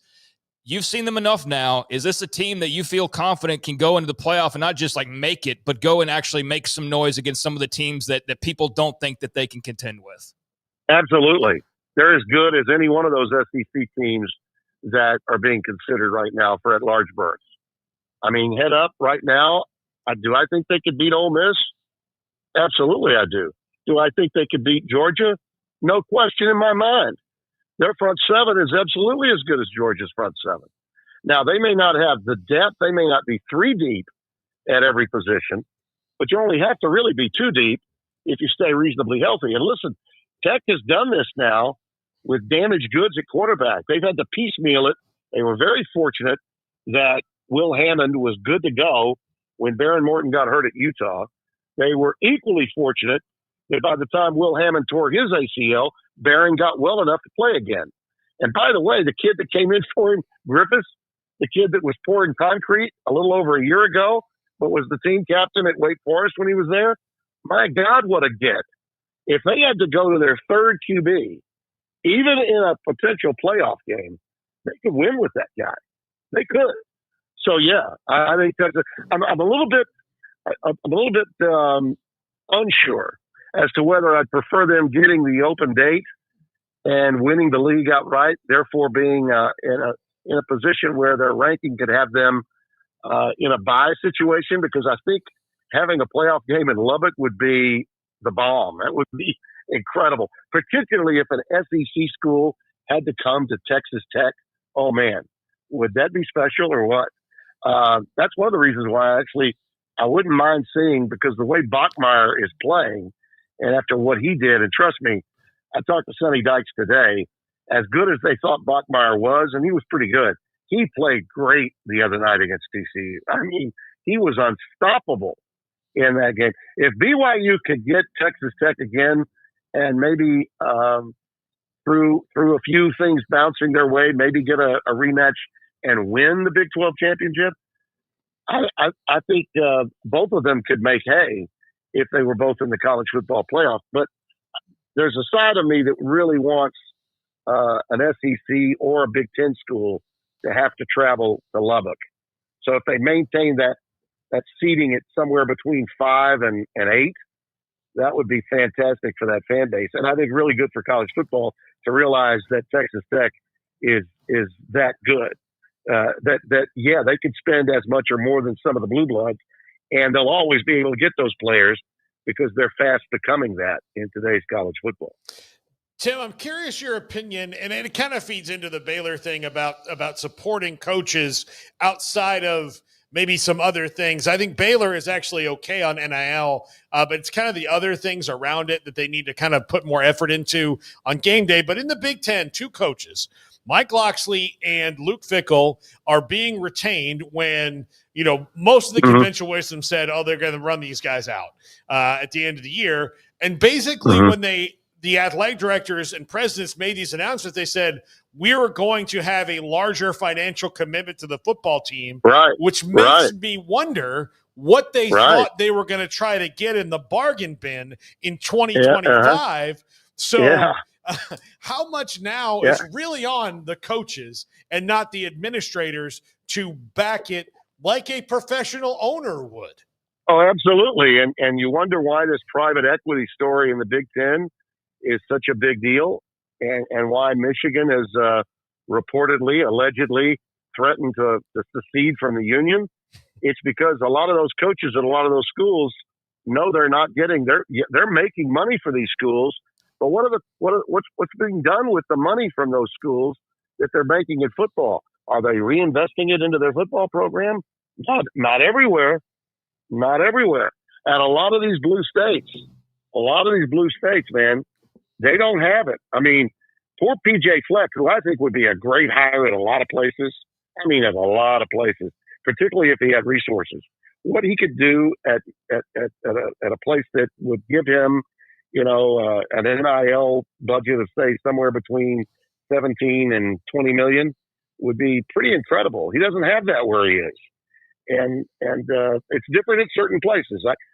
Matt Rule's got it at Nebraska. He's in great shape there, but at Minnesota, it's not there. They're not spending it. And at Maryland, one of the reasons why Loxley is going to be fine is because he knows and can recruit that area and get the players right out of high school that are considered 4 and 5 stars. They're not going to pay for a 5-star that's someplace else to bring him in. He's got to get them as freshmen and then hold on to them, re-recruit them, so to speak. And because he was born and raised in that area, that helps him. The situation with Fickle is this. He didn't just suddenly fall off a turnip truck when he got the job at Wisconsin. He had 3 starting quarterbacks. One of them, Van Dyke kid from Miami, all get hurt, blew out their seasons, gone for the year in their first games of the season. I mean, that's just hard luck.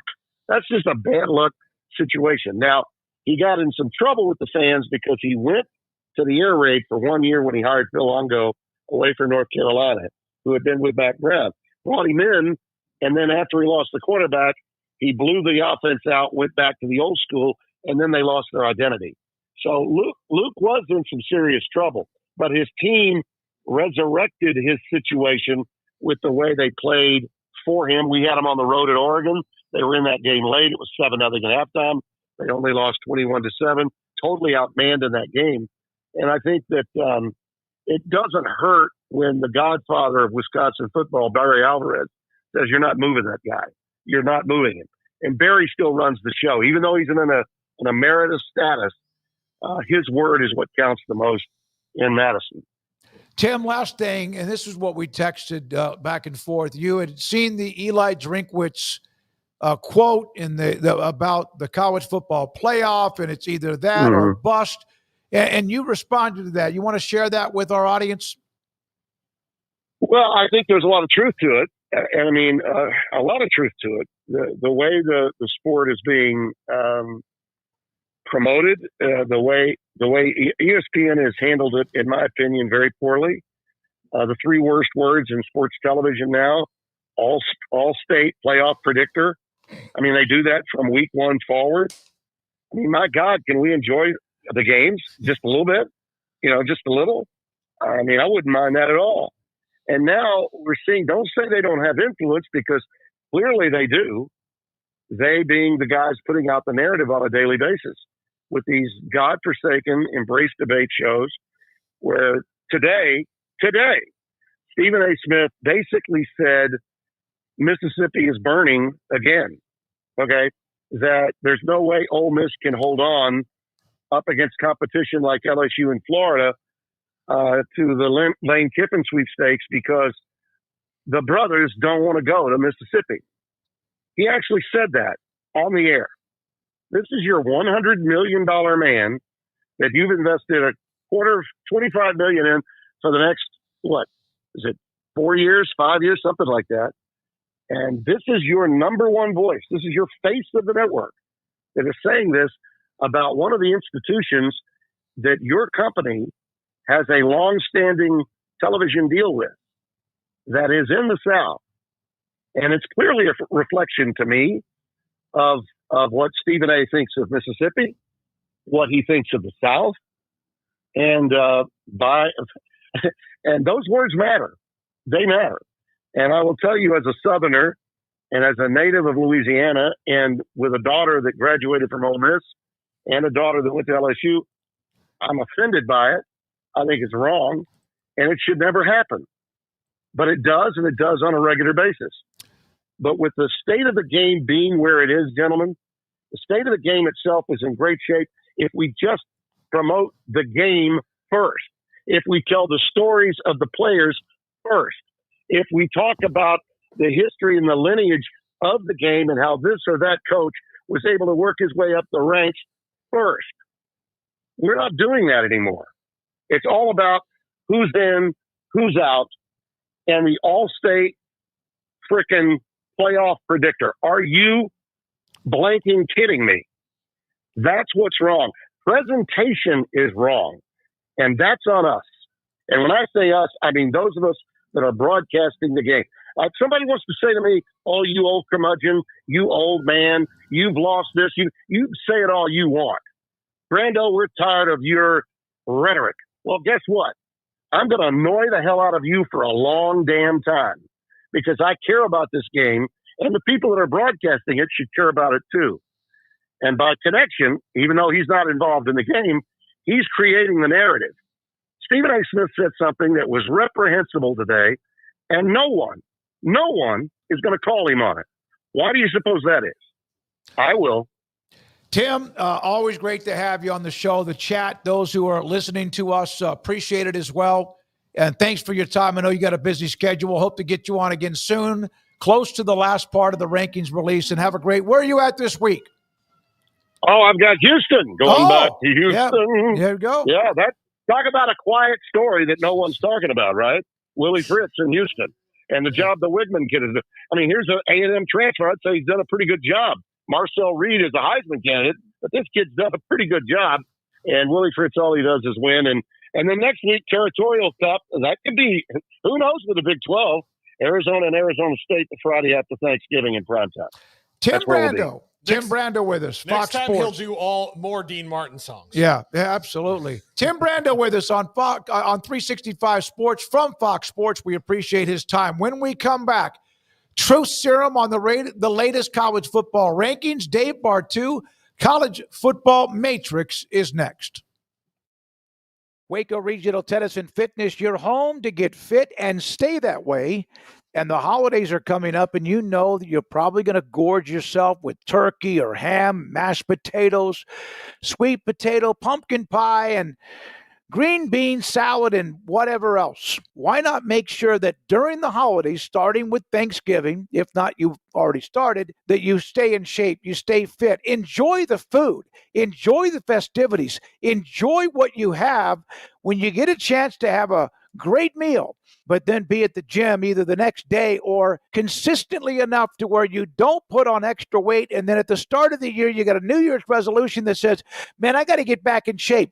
You can enjoy all of the festivities and the holidays and stay that way where you are without gaining weight. Waco Regional Tennis and Fitness with numerous group exercise classes, the best, biggest, nicest, all the great equipment, workout room you could imagine. And, of course, there's the Tennis Academy and pickleball. Memberships available. Tell them I sent you. Waco Regional Tennis and Fitness on Lakeshore Drive in Waco. You don't want to miss our best price deals during the Black Friday sales event at Allen Samuels. This month, you can save big on the truck you've been looking for, like the new Rams. Designed to be durable, functional, and stylish, Ram trucks give you that first-class feel. With premium options like luxurious leather trim seating, surround view cameras, and more. Shop our great selection in-store or online today. Allen Samuels in Waco. Come by. Let's be friends. Over 30% of adults struggle with chronic foot and joint pain, and many face mobility limitations as they age. But a revolutionary Comfort First slipper has taken the wellness world by storm. Try Cloud Slides and feel you are walking on the clouds. Cloud Slides. Football is back, and Underdog is the best place to make picks and win money all season long. Playing on Underdog is easy. Just pick whether your favorite players will go higher or lower on stats like touchdowns, receiving yards, interceptions, and more. Get your picks right and you can win up to 5,000 times your cash. You can play with as little as $1. Download the app today and sign up with promo code SPORTS365 to score $50 in bonus funds when you play your first $5. That's promo code SPORTS365. Millions of fans have already won billions making picks on Underdog. Will you be next? Underdog. Make picks. Win money. Must be 18 and up, 19 and up in Alabama, Nebraska, 19 and up, and in Colorado for some games, 21 and up in Arizona, Massachusetts, and Virginia, and must be present in a state where Underdog Fantasy operates. Terms apply. Offer not valid in Maryland, Michigan, Ohio, and Pennsylvania. Concerned with your play? Call 1-800-GAMBLER or visit ncpgambling.org. In New York, call the 24/7 Hope line at 1-8778-HOPE-NY or text HOPE-NY. That's 467-369. See assets.underdogfantasy.com/web/play and get terms _DFS_.html for details. Serving Central Texas since 1889, TFNB Your Bank for Life takes pride in being more than a bank.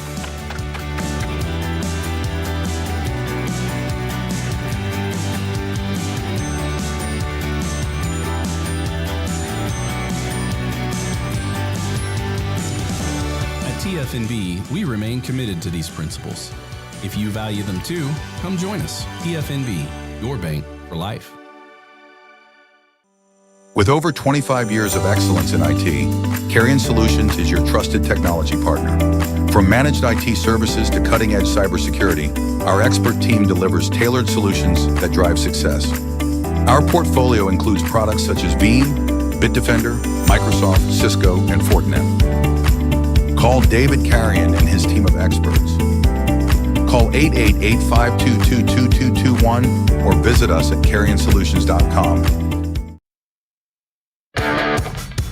This is 365 Sports. The 3 o'clock hour is sponsored by Waco Custom Marketplace. Meats, sweets, Texas treats, and a cut above the rest. 425 Lake Air Drive, Waco. 365 Sports, Tim Brando. We appreciate his time. 5 o'clock today, we'll have Zach Gelb, Infinity Sports Network. And where's the beanie? Where is the beanie? It must have gotten warm. I forgot to put that one on, man. Yeah, I didn't know that was. I'll bring that back next week. That'll be a prop next week. Okay, boss. Our favorite one was when you were walking around with a dog outside and it was kind of chilly. And I think he was doing feeders. I think you were doing feeders. feeders. You were out. So, okay, the release comes out. I think for the most part, I saw your projection. I think 1 through 11, you were perfect. In what was a surprise to you, if anything? Nothing. I mean, nothing. I mean, it was, and I guess for everybody watching, listening, if the first time you're hearing this is as a numbers person, I don't watch the games. I'm not an X's and O's guys when it comes down to the eye test. I don't believe there's an eye test by the committee anyways. That's just a word salad. But they have ranking rules. They don't get to make things up. There's rules. They follow them. And this committee is no different than the last 11 years. And we simply model their behavior.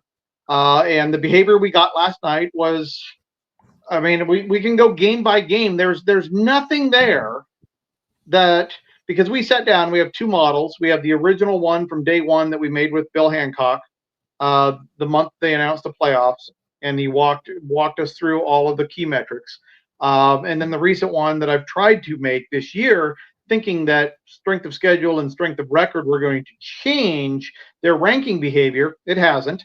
And now that we are through 12 weeks, the pencil is so sharp, man, the top 10 it's all so easy to justify why every single team is where it's at. I think the committee is behaving just like the last 11 years. And it's very, very simple if you want to understand it. Dave. If you want to understand it, there are people who damn sure don't. They want a conspiracy. They want, no, that can't be true. And you keep trying to tell them. Oh, you want a couple conspiracies, though? I'll give you some. Okay, yeah, sure. Okay. Because look, the whole committee process, most of it is objective, right? That's what my numbers are. But in the blocks, 4 teams at a time, usually there'll be subjective things that happen. And if you pay really close attention, And if you think like you're on the committee, okay, let's drop down to USC Miami, okay, at 12-13. All right. Our models had Miami ahead of USC. But when you think about it, does Miami have an easy, obvious path to the ACC title game right now? No, it's a disaster. Right? So, is Miami getting in without an ACC title? Probably not. So, do you want Miami anywhere near your top 10? No. No. Yeah. You don't. You don't. No matter where Miami is, you want to knock them down because you don't want them anywhere close to that top 10 at all. Now, Oregon is going to play USC for a playoff berth this weekend. Winner of that is probably going to go to the playoffs. The loser goes home. But with Miami and its inability to get into the ACC title game, we're like, well, if I'm on the committee, I don't want to get into a situation where Miami even thinks they deserve to be in. So even though our model had them at 12, we thought they'd be at 13, maybe even 14, simply to keep them out of that top 10. And people are going, Dave, it's top 12. No. Number 11 is the ACC champ. Number 12 is the G6 champ. It is only top 10. Okay. 11 and 12 are already spoken for. Who they are? No idea. Don't care. Right. But it's a top 10. So that's the first conspiracy theory. And I know that's not a fun one, right? The other one is Arizona State. We had Arizona State modeled somewhere between 28 and 30. And as you go down farther, the model becomes less and less correct because it's more subjective. They use that bottom 10 to build up and cover their butts for the top 15. But Arizona State is still alive as a Big Ten title contender. It's them, it's Utah, it's Texas Tech. You do not want to have a championship team in a championship game with the chance of winning, not in your top 25. So we think Arizona State got the old goose up to the top 25 in a little CYA, just in case that crappy offense, which isn't in the top 100, and that subpar defense, which isn't in the top 60, somehow wins out and gets into the playoffs. Well, I like a good conspiracy. Yeah. I really do. Dave, let's I know that analytics isn't let's play pretend, but let's pretend that perfect, Red Sea's part for Miami and everything that happens for them to get in the ACC title game happens, which is a lot of stuff right now. First and foremost, them not being Miami in November again and winning 2 games in a row. But if they do, and you get into the Notre Dame situation where it could come down to hosting or not based on your seeding, where does the head-to-head kind of come into that? Because right now it's not a factor when they talk about it because Miami's ranked behind Notre Dame. No, and that's what people were, before the rankings came out, when I posted them on Twitter, there was a lot of questions of like, why isn't Miami ahead of Notre Dame head to head? And I said, well, if I'm the committee chairman, I simply say they're not close enough to plug that in, right? Alabama, Oklahoma, close enough to plug that in, right? It was Oklahoma, Texas, close enough to plug that in. But we did not see where Miami was close enough to Notre Dame to go, okay, now we have to go head to head. If it comes down to seeding, oh, dang, man. You know something? If I'm on the committee, I still say if I think Notre Dame is better than Miami, regardless of the head-to-head in Miami, when Miami won basically on the last damn play, I'm still going with Notre Dame. But it's an interesting discussion if we get there. But that is like you said, that is a long, long ways off right now. Well, I want to ask this then. And I know you're going to drill me for this. Miami's a pretty good logo, but it's not Notre Dame. Would the same scenario occur if Notre Dame was Miami and vice versa? No, because look, we've run these numbers for 12 years now, and if at the end of every season you said, Dave, here's all the numbers of every team, and it's team A, B, C, D, E, F, G, okay? we would nail 1 through 10 in a row every single time. That's why I say the AP top 25 preseason, none of that stuff matters. None of it matters. This is a super corporate boardroom with ranking rules, things check boxes. They get stuff done. These are powerful people that don't have time to do all this stuff. That's why they have the rules in place. They come, they land, they go. That's the way it works, right? There's the rules that come into it. So, it doesn't matter if it's Texas, Texas A&M, Texas Tech. None of that stuff matters. Do you simply check the boxes? Do the metrics match up? And I don't think it would matter if the roles were reversed in this situation. Dave Bartu with us on Wednesdays, the day after the college football rankings. Eventually, will be on a Monday after the college football conference championship weekend. Okay, the top 4 are likely right now, if everything holds, to play each other in the conference championship game. A&M and Georgia, Indiana and Ohio State. Yes. So let's just say both those games are really close, and say A&M could be undefeated and Georgia beats them. Does that essentially, like Indiana beats Ohio State, does that just kind of flip everything reverse to those games? Or do you think that shakes up the seeding a little bit? Well, personally, I don't think it should shake up the seeding. Mm-hmm. I think you should have the opportunity to move up if you win, but losing your position and moving down if you lose. We've had that discussion in there, but I mean, if it holds status quo and you get 4 undefeateds in Georgia in those 2 championship games, I do not feel that the loser of those 2 games should fall out of the top 4. I just don't. And that might be the only bone of controversy out there, but I feel if Notre Dame and other teams don't have to play a championship and get to hold their position without getting physically beat up and having to take a loss and not move, I don't think anybody else should that has to risk it playing those football games. So you can lose a conference championship game and still get in because you're so highly put up. Who can't? Can Tech, for example, right now, what are they, 5? Man, they look really good, Dave. Let's say they went out, which they should. They're off this week, and then they'll win the last game. And whoever they play, BYU, whoever, if they are 10-2, 11-1, they're way up the ladder. If they don't win the Big 12 title, are they in? Oh, son of a gun.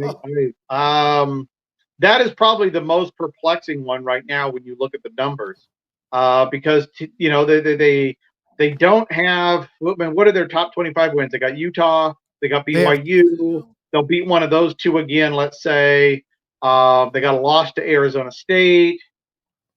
Their top 25 wins are against Utah, BYU, and I thought there was one more that. Nope, that's it. No, that's it. We've had it penciled as a 1. We've felt for a couple weeks now. It's 5 SEC, 3 Big 10. Notre Dame if they win out. 1 Big 12, 1 ACC, 1 G6. I think the only thing that would really disturb that is what you just described. There is a Texas Tech loss to Utah or BYU. Okay, so they beat BYU, but if they were to lose to BYU in the championship game, but they own a win against them, wouldn't that counter each other and both get in, or is it still by the hair of your chinny chin chin? Now we're talking game control, strength of record, strength of schedule. Texas Tech doesn't have a strong strength of schedule. The strength of record is okay. Game control is really, really good. It's going to be a fun bridge to cross if we get there. But I don't know how that's going to trickle down. If it does, then which SEC team gets eliminated? Because one of them's got to go. It won't be anybody else. It'll be an SEC team. So that's going to be a really, really tough call. I err on the side if all these SEC teams are at 10-2, 11-2, 11-2, 12-1, 13-0, or whatever it is. I still think they're all in, and I still say the Big 12 is a one-trick pony right now. I'm not sure if Houston was ranked. I don't think they were when they beat Houston. They're not, let me make it clear for everybody listening, though. Playoff committee ranking rules. A top 25 win was that team in the top 25 last week? So like Alabama, a lot of people are like, oh, they got 4 top 25 wins. No, they have 3. Next week they'll have 4 because Missouri's in it this week. But the top 25 win is only as good as what that team was in the top 25. Nobody else's top 25. The committee top 25 last week. Was Houston in the top 25 last week in the college football playoff? I don't know.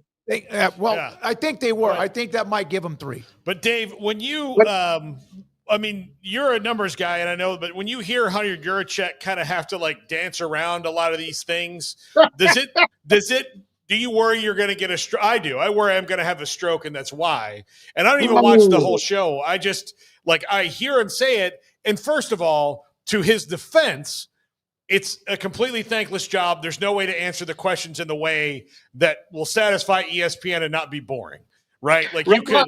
It could. I would love to be playoff chair. I would. Yeah. I would. Yeah. I mean, like Notre Dame, Alabama. I would just be like, yeah, we couldn't decide it, so we went beer fest and went Das Boot, and we went with Notre Dame because Chris Alt spilled the beer on the last chug. I mean, just mess with people. I get it. He can't be boring, and people don't want to understand how the sausage is made. But here's the thing: is if you haven't, like I said at the beginning, if you haven't wanted to understand how this works, and you keep listening to the word salad of every chair talk their way through it, that's on you. It really is, right? Understand how it works. You don't have to accept it, but I have never, ever listened to a chair talk about the rankings, not for 1 minute in 12 years. I look at the rankings, I look at what we did, and I try to figure out what they were thinking on the subjective stuff, and that's really about it for me. Okay. I think a lot of people, viewers, college football fans would like that explanation rather than some of the things that we hear. Dave, another week is down. We appreciate your knowledge. Thank you very much. What's the weather like up in your neighborhood? It's a little gray, a little cold. We got some frost last night, so I'm welcoming the weather change out here. It looks like it might be just an absolute glorious Saturday for Oregon USC. I haven't been this excited in a football game for long time. But next week I'll remember to wear the smoky beanie. Yeah, we want bring it. We want the green Oregon beanie. Thank you, buddy. Good luck to the Ducks. USC at home in Eugene. That's Dave Bartu, College Football Matrix, CFB Matrix on Twitter. Thanks for his time. Before we take a break, we have Zach Gelba just after 5.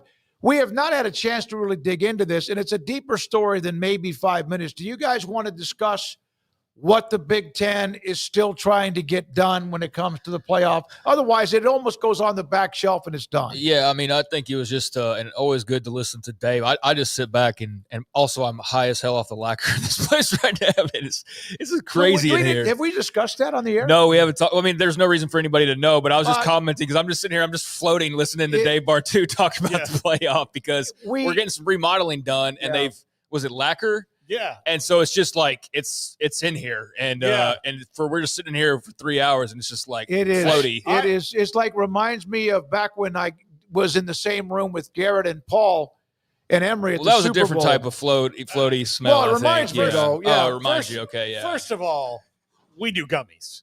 No, that's not what Garrett does. Well, no, Garrett's maybe he's an outside of it. Yeah, okay. He's an outside person. But yes, there is lacquer on the ground in the other room here, which now there is another room. But when we've got big things in store that we're excited about. But yeah, it's just I had to comment on that because I'm just sitting here, like I said, I was just floaty listening to Dave Bartu, and he makes a lot of sense, and he makes you almost feel dumb for getting amped up about certain things with the playoff, doesn't he? Like, you get all worked up and bent out of shape about a certain ranking. He's like, well, duh, it's just simply this, and you're like, oh, okay, yeah, well. But so yeah, he dives right to the heart of the matter, and I appreciate that about Dave, and he definitely has the pulse on the playoff committee. But as far as the Big Ten, We haven't got to it, and it is probably getting pretty old at this point, but I'm sure in a couple weeks there will be another story where Tony Petitti's floating another idea. But here this week, it was the 24-team playoff, and that was the big talk from Ross Dellinger. The meeting in Charlotte, Power 4 Conference Commissioners saw the 24-team playoff format presentation. Officials agreed to keep further exploring formats beyond 12. SEC has publicly said it wants 16. And you got guys like Mike Elko, who I have not a bad word. Like, he's complaining about the SEC rankings and not getting – it's like – every one of them are. You So- look at the 6 to 8 teams, they are. So this thing's going to at least 16 because these are the two in charge. So both of them want more teams. So there's going to be more teams. I am totally fine with 12 still, but I am not fine with anything past 16. I think that is just a step too far. And some people already believe we've gone 2 or 3 steps too far, and I understand that argument. I'm actually still okay with where we are. I'm not okay going any farther than 16, and even then, I'm very leery about what that would even look like. But the Big Ten is clearly, if nothing else, totally desperate in attempts to get money and attempts to get more people as part of getting pieces of the pie. And I think that for all his faults that Greg Sankey has, and I do think he has some, but he's the SEC commissioner after all, so I always preface it with that. I don't think Tony Petitti has any earthly idea of what he's actually doing when it comes to the effect it could have on college football. He's doing the Big Ten commissioner job, but I do think there's also like this stewardship that's involved in a position like that where you do have to think about the greater good. And I don't think Petitti cares. I think from the private, whatever you want to phrase it as, investments to coming back every 2 months, Tony Petitti's got another expanded playoff. It's just, it reeks of desperation, in my opinion. It waters down the damn leagues and the playoff. We don't have time for me to get into it. Here's what I would say. If I put the pieces together and the red string on the board of what leads to everything and what's going on with the Big Ten is they've had 2 commissioners in a row, and Kevin Warren and Tony Petitti, who are businessmen before anything else. I will say for Greg Sankey, I think that he runs on co-equal paths of, I'm doing this as a business, but I also am well-versed in this, and I'm one of the best at my job that there is when it comes to leading college athletics. And I give that to him as a compliment. I do think he cares about the sport. Yes, I don't think do. Tony Petitti cares about the sport. I mean, Tony Petitti has, like, Greg Sankey's just grown up in college. He went the other way. He was a college athletics administrator who learned how to be a business titan, as opposed to some of the other guys who are business titans, like Brett Yormark, yes, who dive into college football and then try to put corporate America on something that doesn't fit it necessarily. And so all that he knows how to do is make everything bigger. So more money, this, more shows, more. That's all he knows. So to me, the entire thing is we've got private capital. We've got schools that are in a lot of debt right now, and probably a television partner in Fox that is like, we're still like, we get a couple of good games every week, but ESPN is kicking our butts every week in the ratings. ESPN and Disney's kicking our butts every week. So how do we improve that? And he's got all these people come at him, and his whole thing is like, well, if I ruin the whole thing, I can get you money. Like, that's what's happening, and that's his only answer. I get the more, the merrier, the more money, but it's just watering it down. Right now, we have people with 9-3 records, or may have 4 losses, bitching about getting in the playoffs. It's going to be 7-5 teams thinking they should get in. If there's a 24-team playoff, does that mean like the top 10 SEC teams are? I'm not even joking. Are you kidding me? Yes, the top 10 SEC and the top 6 to 8 Big Ten, and then you have 1 or 2 for the others. That's it. So that's just, to me, is absolutely absurd. And even if you're an SEC or Big Ten fan, I can't imagine, you technically get in, but it's such a watered down prize at that point. Why do you play the damn season? Right, exactly. So you're talking to Vandy gets in and Missouri gets in, and it would be does Tennessee get in? They exist. Yeah, I mean, it would make. I mean, you talk about killing the regular season. I think there has been some of that, but I think this would be the fatal blow. We have a great finish ahead of us with about 16 teams that have a chance to be a part of the 12 with maybe a shocker or two. Let it finish its play. Remember they wanted to go to 16 this year. 12 last year worked pretty well. Let them do it again. Let's see what happens. I know if they expand, it's about the money, but my God, could we just finish this year? It's just like clockwork. Every 2 months, there's a new Tony Petitti. Well, what about this? Now, I do think that at some point, and depending on how the standings eventually finish, depending on what happens with the BYU and a Utah and a Texas Tech, if they lose in the conference championship game, I do think we need to revisit those auto bids from a Big 12 ACC perspective. When you look at what's going on right now and go you sure you want to roll the dice on that, Brett Yormark? I mean, Jim Phillips, you sure you don't want to take those automatic 4 teams in the playoff? I do think it's worth talking about depending on what happens, but not right now. Yeah. Not right now. I want to do it, Brando. Everything makes sense what we're talking about. The 24, I'm like, oh my God, from 12 to 24, we've only had 12 2 years. And we'll have Zach Gelb coming on here in just a moment. But I just would like the one time when I would sit down and have a meal, enjoy the meal without worrying about what's for breakfast. Well, you can do that. I mean, that's the thing, though, is I do that. I don't sit there and get too caught up in all of it. I find it interesting to talk about. I definitely know there are people that don't do that, but I still am enjoying the regular season, and I'm not letting some side conversation affect my enjoyment week to week. But I do think that you get into a situation where now, you water that down to where none of it matters. Then there's a lot of discussion I've seen today from a lot of UT fans and or who cover media of why UT should play Ohio State in the opening game if it's going to hurt them. Because you're UT.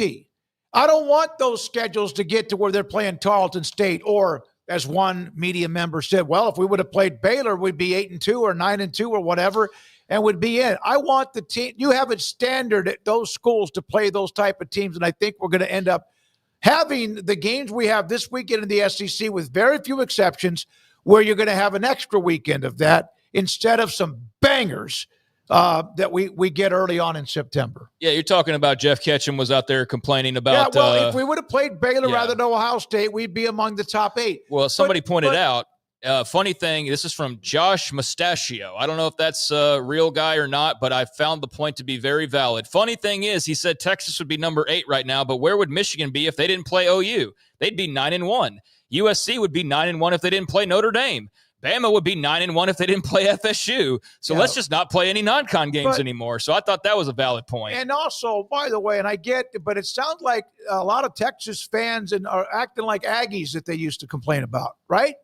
But you're that's what losers and wannabes start to whine and complain about why you're not included.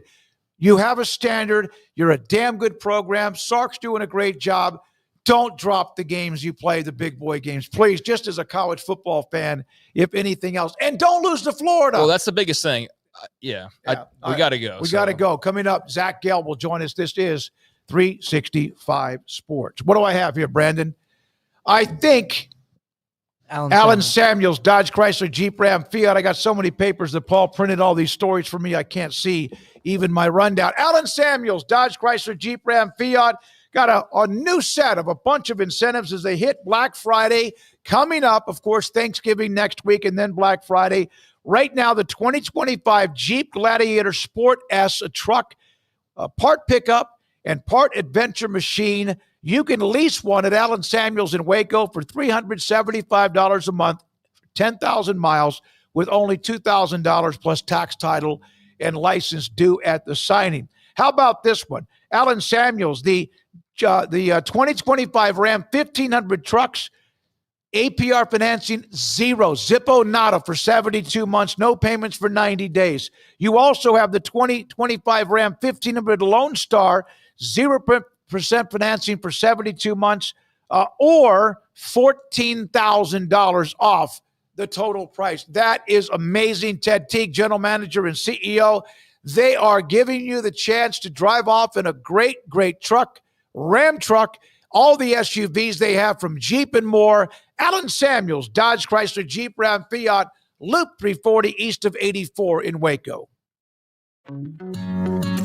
Established in 2007 and independently owned, Alliance Bank Central Texas is committed to helping families and businesses meet their financial goals. From their tellers to their board of directors, they know the importance of superior service and competitive products. customers have confidence knowing that their financial needs are in good hands. It's your bank, Alliance Bank Central Texas, with 2 Waco locations, 4721 Bosque Boulevard and 191 Archway Drive on Highway 84, and at alliancebanktexas.com. Member FDIC and equal housing lender.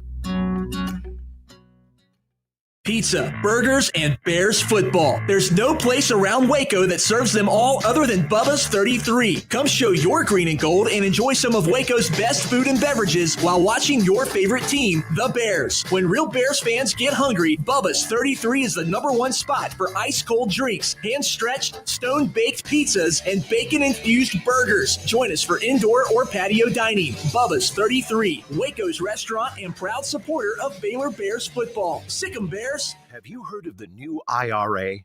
The new IRA, Insured Retirement Advantage, is a solution for high-income individuals and business owners who want to grow and protect their wealth without locking up capital or taking unnecessary risks. If you're an asset manager or a licensed insurance agent looking to provide your clients with guaranteed tax-free retirement income and legacy protection, the new IRA Insured Retirement Advantage is an option you need to know more about and is only available exclusively from North Star Funding Partners. For more information, go to northstarfundingpartners.com and tell them 365 Sports sent you. Ready to take your business to the next level? Carrion Solutions has got you covered.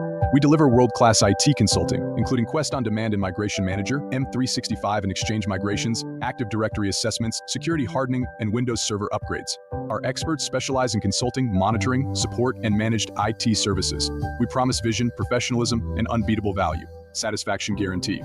If you're not happy, we make it right. Remember the name Carrion Solutions. For more info, email sales@carrionsolutions.com or visit carrionsolutions.com. That's CARRION solutions.com. Carrion Solutions, IT success guaranteed.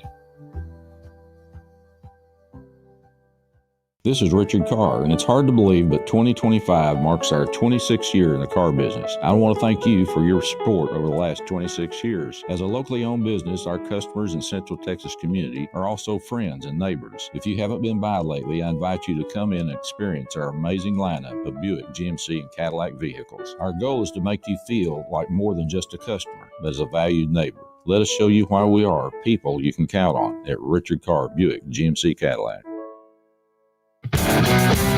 Remember when you had a guy, someone who could fix anything? They're still out there at Batteries Plus. With their quick solutions and expert advice on batteries, key fobs, and phone repair, Batteries Plus will have you in and out and on your way in no time. Batteries Plus, the experts in charge. By the way, thanks to the Cobblestone Group and the Batteries Plus sponsorship we've had throughout the football season. Remember when you had a guy? We do on Wednesdays a little bit after 5. Zach Gelb, Infinity Sports Network, joins us on 365 Sports. Zach, what say you about the college football rankings and the release from last night? Anything in particular jump out at you? Yeah, I got a few things here, just when I take a look at it. Alabama falling down 6 spots, that doesn't really make sense to me, but any Alabama fan that's afraid of missing the college football playoff, just beat Eastern Illinois and then Auburn, and you'll be in even if you lose in the conference championship game. I think Miami, they're kind of providing false hope to the Miami fans after everyone freaked out how their ranking was too low. Come week 1, they bumped them up the last 2 weeks. But I still look at Miami. I don't think they're going to win the ACC. Therefore, I don't think they're going to make the college football playoff. I know people are going to jump down my throat and be like, oh, well, they beat Notre Dame. It's an unwritten rule. If Notre Dame has 2 respectable losses or less, they're going to make the college football playoff each and every year as long as their 2 losses or fewer. So I don't think it's ever going to be a debate, even though it should be, between Notre Dame and Miami if it comes down to it. And then also, I think the Big 12 has basically traded places with the ACC, where a year ago the ACC put 2 teams in.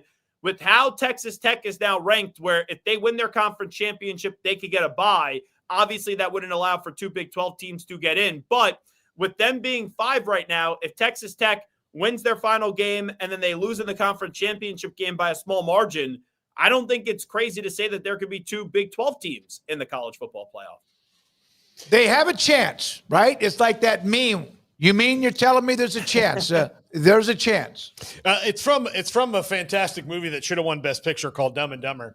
But again, the Academy. You know what? Paul, can you be nice to Smokey? Here he goes. He has a good reference, a good social media reference. And then there's an arrogance with you. Just pooped on me. It's from Dumb and Dumber. Like Smokey is, not going to be able to understand that. I didn't like that. I will not Thank you, Zach. I will not be shamed by you, Gelb. I will not be shamed. Well, you will be. You just did. But, at the end of the day, I still love you. But let's respect our elders around here, please. Yeah. Oh, yeah. Look, he doesn't have much time left. I get it. But he's like Pete Carroll on the Raiders. Yeah.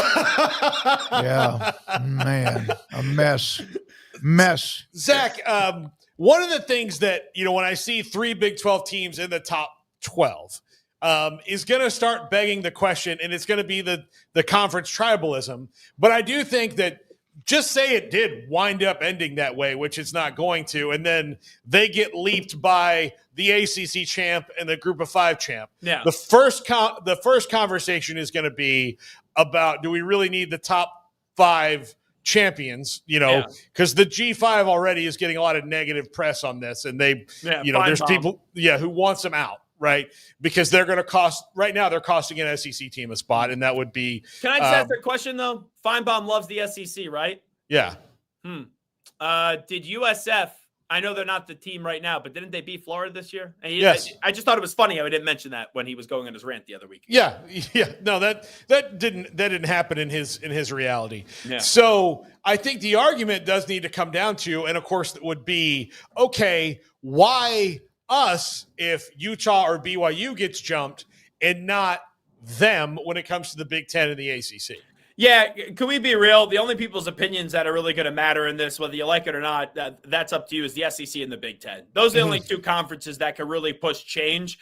And it's interesting to me, if I'm reading this right, the Big Ten, they want a 24-team college football playoff format that would give 4 spots automatically to the Power 4 conferences. And it seems like the Big 12 and the ACC don't want that. Wouldn't you want the 4 guaranteed spots if you're the ACC and the Big 12? Like, I do not want to see it go to 24. 24 is just way too many teams. But if I'm the Big 12 of the ACC, I'm getting 4 teams in this playoff. I don't know how it would look. But I think if I was the commissioner of those conferences, I would say, yeah, let's go with that instead of just hoping that even if we go to 16, we'll get more teams in. Yeah, dude, I was literally just talking about the segment before you jumped on, and I was saying if BYU and Utah get left out, do you go this offseason if you're Brett Yormark or Jim Phillips and go, you know what, maybe we should take that deal? Because at first you didn't want to be relegated to where you were getting less. You didn't want to be like, we are saying, yes, we are second-class citizens. Thank you for what you're giving us. But now you look at it and you go, well, if you don't do that, then you might end up in a situation where you only get one basically every single year, and then you're really screwed. So, yeah, I think that's a question they've got to revisit based on kind of how they're being viewed right now. I would like to be the commissioner of college football. I would like to be on this playoff chair, the chairman for the playoff committee, because there's just not a lot of logic that goes into these decision makings. And, 4 to 12, I hated the jump to 12, but 12 has been working the last 2 years. Even I will admit that. If you want to go to 16, I'm not for it, but I can live with it. If they somehow go to 24 teams, the SEC, well, it's really the Big Ten, Tony Petitti. Yeah. Someone should smack him on the head if this ends up getting approved. Yeah, Sankey wants 16. Sankey wants 16, yeah. Which I don't love it, but I can live with it. Right. But this was my initial problem. You go from 4 to 12, not 4 to 8. So once you went from 4 to 12, it was, just give it time. We're going to expand more onto this thing. Yeah, I said this a minute ago, and I know that it's coming. You're right, the expansion because of money, and the Big Ten and SEC control that. But don't you want to sit down and enjoy a nice steak dinner and not have to worry about what's for breakfast? Wouldn't you like to let it marinate a little bit? I'm with you. And not only that, it's working right now, so I don't think we need to fix it. But you know this and I know this, and there's a way to make more money. People are going to find the way to make more money and provide more access to the college football playoff. But I heard a little bit of what you guys said going in. Now some schools are saying, we shouldn't schedule strong out of conference because like a Michigan, they played Oklahoma early in the season. Why would anyone do that ever again? If they keep on adding more teams to this, I want the toughest schedules in the world in the non-conference. I want the Big Ten playing the SEC. I want Big 12 going up against the ACC. I want those matchups because then the line goes from all right, 2 losses or fewer, you're probably in the college football playoff, to then 3 losses or fewer if you add more teams. But you know how this probably goes. They'll add more teams, and the non-conference play won't be the greatest thing in the world. I love those early September non-conference games that are bangers. I mean, the Ohio State-Texas game, Michigan-Oklahoma. Oh, I love them. That's what I really love about college football. And here's the thing. Look at Texas. This year they played Ohio State. Yep. Look at Alabama, who played Florida State. Texas loses to Ohio State. Alabama loses to Florida State. Now, Texas, they had a chance to win on out, and they could have been in the college football playoff. They don't even show up against Georgia. Did that loss really prevent them early in the season to not go into the college football playoff? No, because probably in a few weeks, A&M's going to beat the crap out of Texas. And then you look at Alabama. All right, they've lost to Florida State, then won 8 straight. Okay, they finally lose one to Alabama. Oklahoma. All you have to do is just beat Eastern Illinois and Auburn, and you're in the college football playoff. So you could get away with an early regular season loss at a conference. Zach, you mentioned Pete Carroll and the Raiders earlier. PU. Oh, one and done again. He should be out. Yeah. And there's a lot of palace intrigue, I think, that's going on between Brady and Mark Davis and, who they want, who, where. But ultimately, that is the worst offensive line I think I've ever seen in the NFL. Like, they should be ashamed that they let Geno Smith and Ashton Genty get hit that many times in a game. Yeah, so the offensive line sucks, but the whole process with the Raiders makes 0 sense. And this is not revisionist history. I don't understand why Chip Kelly is the offensive coordinator. 10 years ago, I would have loved that move. And this year in the NFL, absolutely not. And Geno Smith, like, Pete, you turned this guy's career around in Seattle. You got everything out of him. Why did they go out and get him this year? Like, why didn't you just go with the younger quarterback if this was basically going to be a wash year anyway? If I'm Pete Carroll, I would have just been retired, and I would not be coaching the Raiders because it's sad to see what's going on right now. I would one and done him. I think they'll bring him back next year, but this isn't lasting more than 2 years. Yeah, it was cool to see the Cowboys with what they were dealing with, the loss of a teammate, like rally and have a good moment. But then it led to people going like, what a performance. And I'm like, are y'all watching who they're playing? Yeah. This team is awful. Like, good for the Cowboys, but man alive. Like, yeah, that was bad. So Shedeur Sanders is going to make his first start against the Raiders after appearing there last week. And what were your thoughts on what you saw? What are your thoughts on Shedeur in Cleveland? Obviously, it's been a big lightning rod with Dylan Gabriel and him playing or not playing and all that. But what do you think about Shedeur in Cleveland and getting a start? Well, let me ask you a question, Craig. And I don't know if you know the line, but I do. We were talking about this right before I came on. The Browns are at the Raiders. What do you think the spread is? Oh, my God. Just take a guess. 5. In favor of who? Cleveland. It's in favor of the Raiders. The Raiders are a 4-point favorite. The Raiders shouldn't be a 4-point favorite against any team in the history of football. It is an ugly bet, an uncomfortable bet, but I will plus the points with the Browns this week on the 4 points and hope that spread even goes up. I'm just happy Shedeur is starting. Whether you love him or you hate him, I'm sick of the conversation. No one is rational about this. Last week, I can't crush him for the performance. I can't praise him for the performance. He wasn't even expected to play. I know you got to be ready for the moment and all that bull crap, but there's no excuses this week. You get all the reps that you need. You're going up against the crappy Raiders. If you can't look at least average, then maybe these NFL teams are right to have you fall all the way to the 5th round. But I am rooting for him. I think it's a good story, and I would like to see him play well this weekend up against the Raiders. Zach, I love sports, and I do watch, and I have the games on, but I don't focus play-by-play as much as I used to watching the NFL. Am I right or wrong? And I know it sounds like get off my lawn, and it is. There are so many damn ticky-tack penalties that slow the progression and the momentum of games to where it drives me crazy. I think you're right. And then also, what was this pass interference? Like, the Lions should not have won the game up against the Eagles, and they did it. But it's 16-9. The game is on the line. And the defensive back for the Lions didn't even sneeze on the Eagles wide receiver. And we throw pass interference. I said this for years. We all love football. We're all addicted to football. I don't know what a catch is. I don't know what pass interference is. I don't know how you're supposed to hit the quarterback. And those lists, it used to just be like, hey, what the heck is a catch? Then all those other things got added on. The refereeing, I get it. The game moves so quick. They have a tough job to do, but there's just some things that are so obvious that they just keep on getting wrong week in and week out. Yeah, it is. It just seems like, especially now, if you're at the stadium, it's got to be even worse. Like we did a game, we watched the game Saturday, and like all the replays and delays and much, much more, it made me sick. Your thoughts about what's happening with college football, back to college football for a second. Who would you, if I said one team is going to win the national title, who would you pick as that one team? Is there one that, because Ohio State's the defending champion, they've beaten up a lot of people, but do you trust them to be the one team that will win it all? So before the season started, I took Alabama plus 950. I still think that has a chance to hit. With that being said, I haven't seen Ohio State play anybody, but I could argue they're the most complete team in the country. Indiana, they had that great win at Oregon. A&M, they've been playing with some fire as of late, but they came on back last week against South Carolina. A lot of people wrote Georgia off, right? The Auburn game where they didn't play all that great. Needing help up against Florida. They're a team that we said they were vulnerable last year and they won the SEC. They're vulnerable this year. I don't know if you need to be great this year to win a national championship. So if you put a gun to my head right now, I would not feel safe about any of these teams in college football. I'll go with Georgia just because I think people are overlooking them. That was just a dominant fourth quarter. Texas got the pick and scored, and it's 4th and 2 at their 36, and Kirby Smart lost his mind.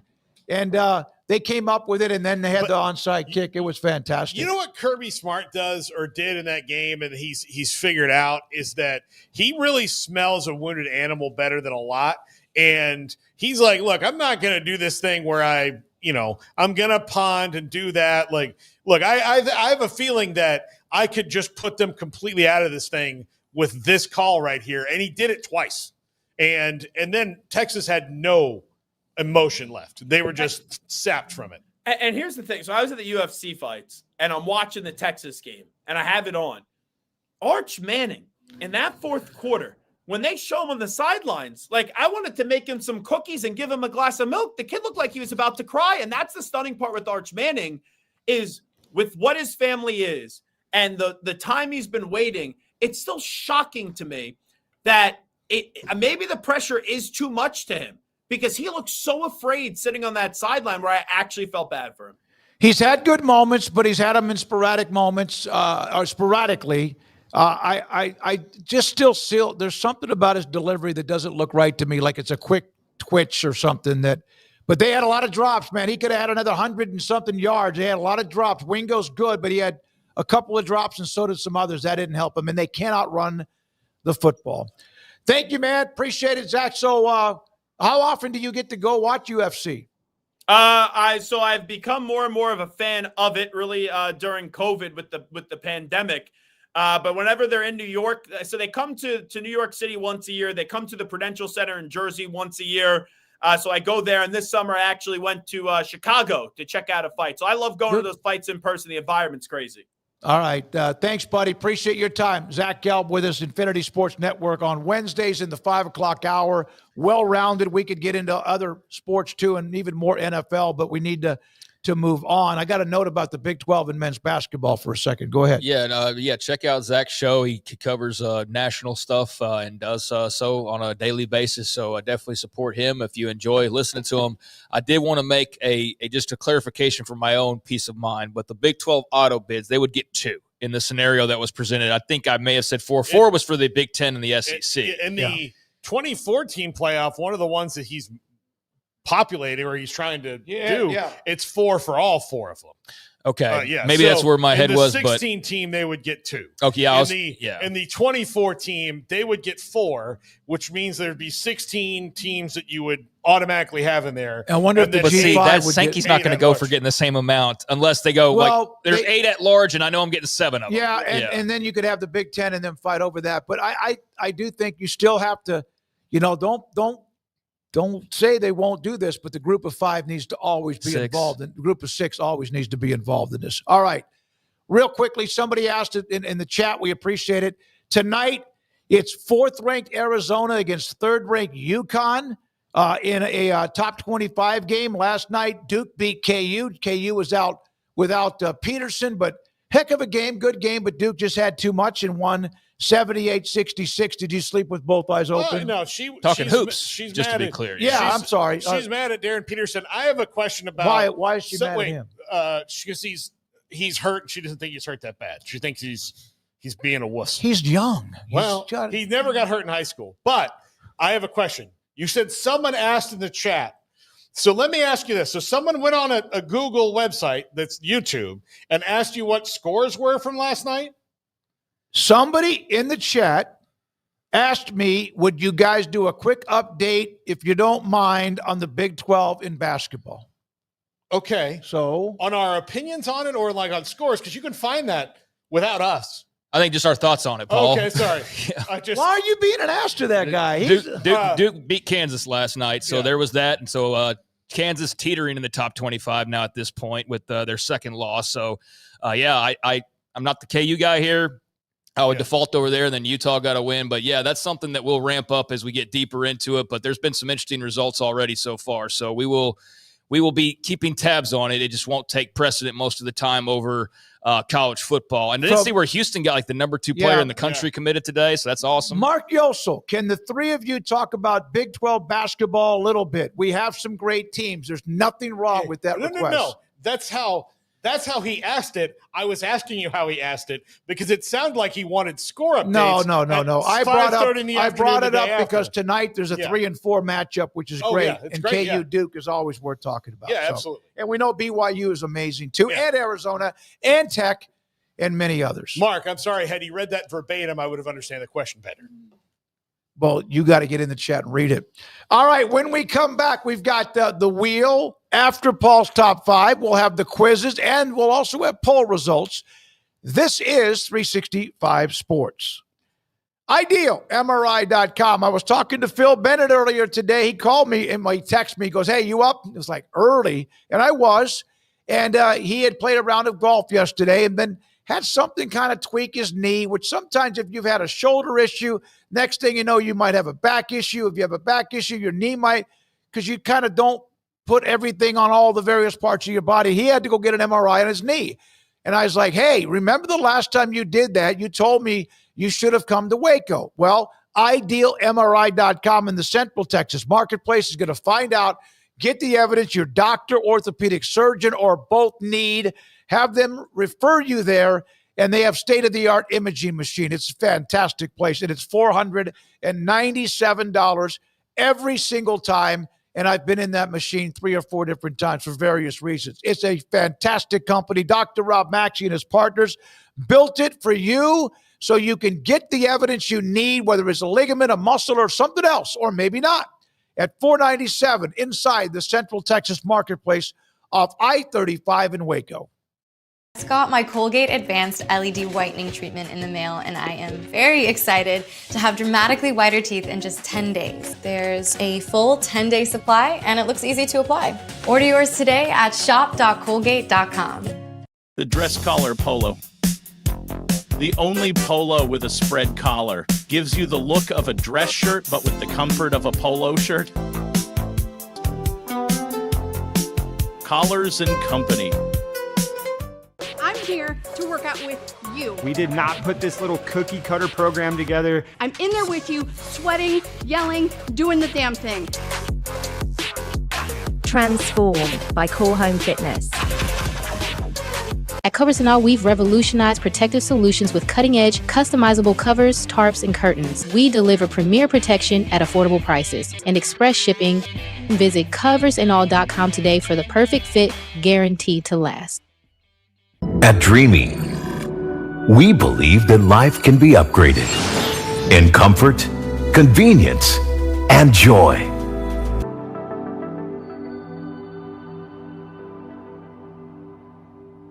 Dude, check out this robe. This is the dude robe. It's perfect for after the shower, gym, or even the beach. This thing is awesome. It also has this super premium towel lining to dry you off right away. Dude, what are you waiting for? Get yourself a dude robe today. This is Paul Catalina's Top 5. Welcome into Paul Catalina's Top 5, brought to you by Flag and Anthem. Go to flagandanthem.com. Use our promo code 365sports. Assistants that will be head coaches in this cycle. Again, I say probably. It's very difficult in today's college football to determine these things, but there's going to be a lot of open jobs and not a lot of obvious candidates to fill them. So let's dive into the assistants that are now, I think, trending in that direction. And one that I haven't heard mentioned much other than a couple of things, but I think especially if some coaches in Texas get hired, he is probably coming. Number 5, Shannon Dawson. I don't know where is going to give a head coaching opportunity to Shannon Dawson, but somebody should.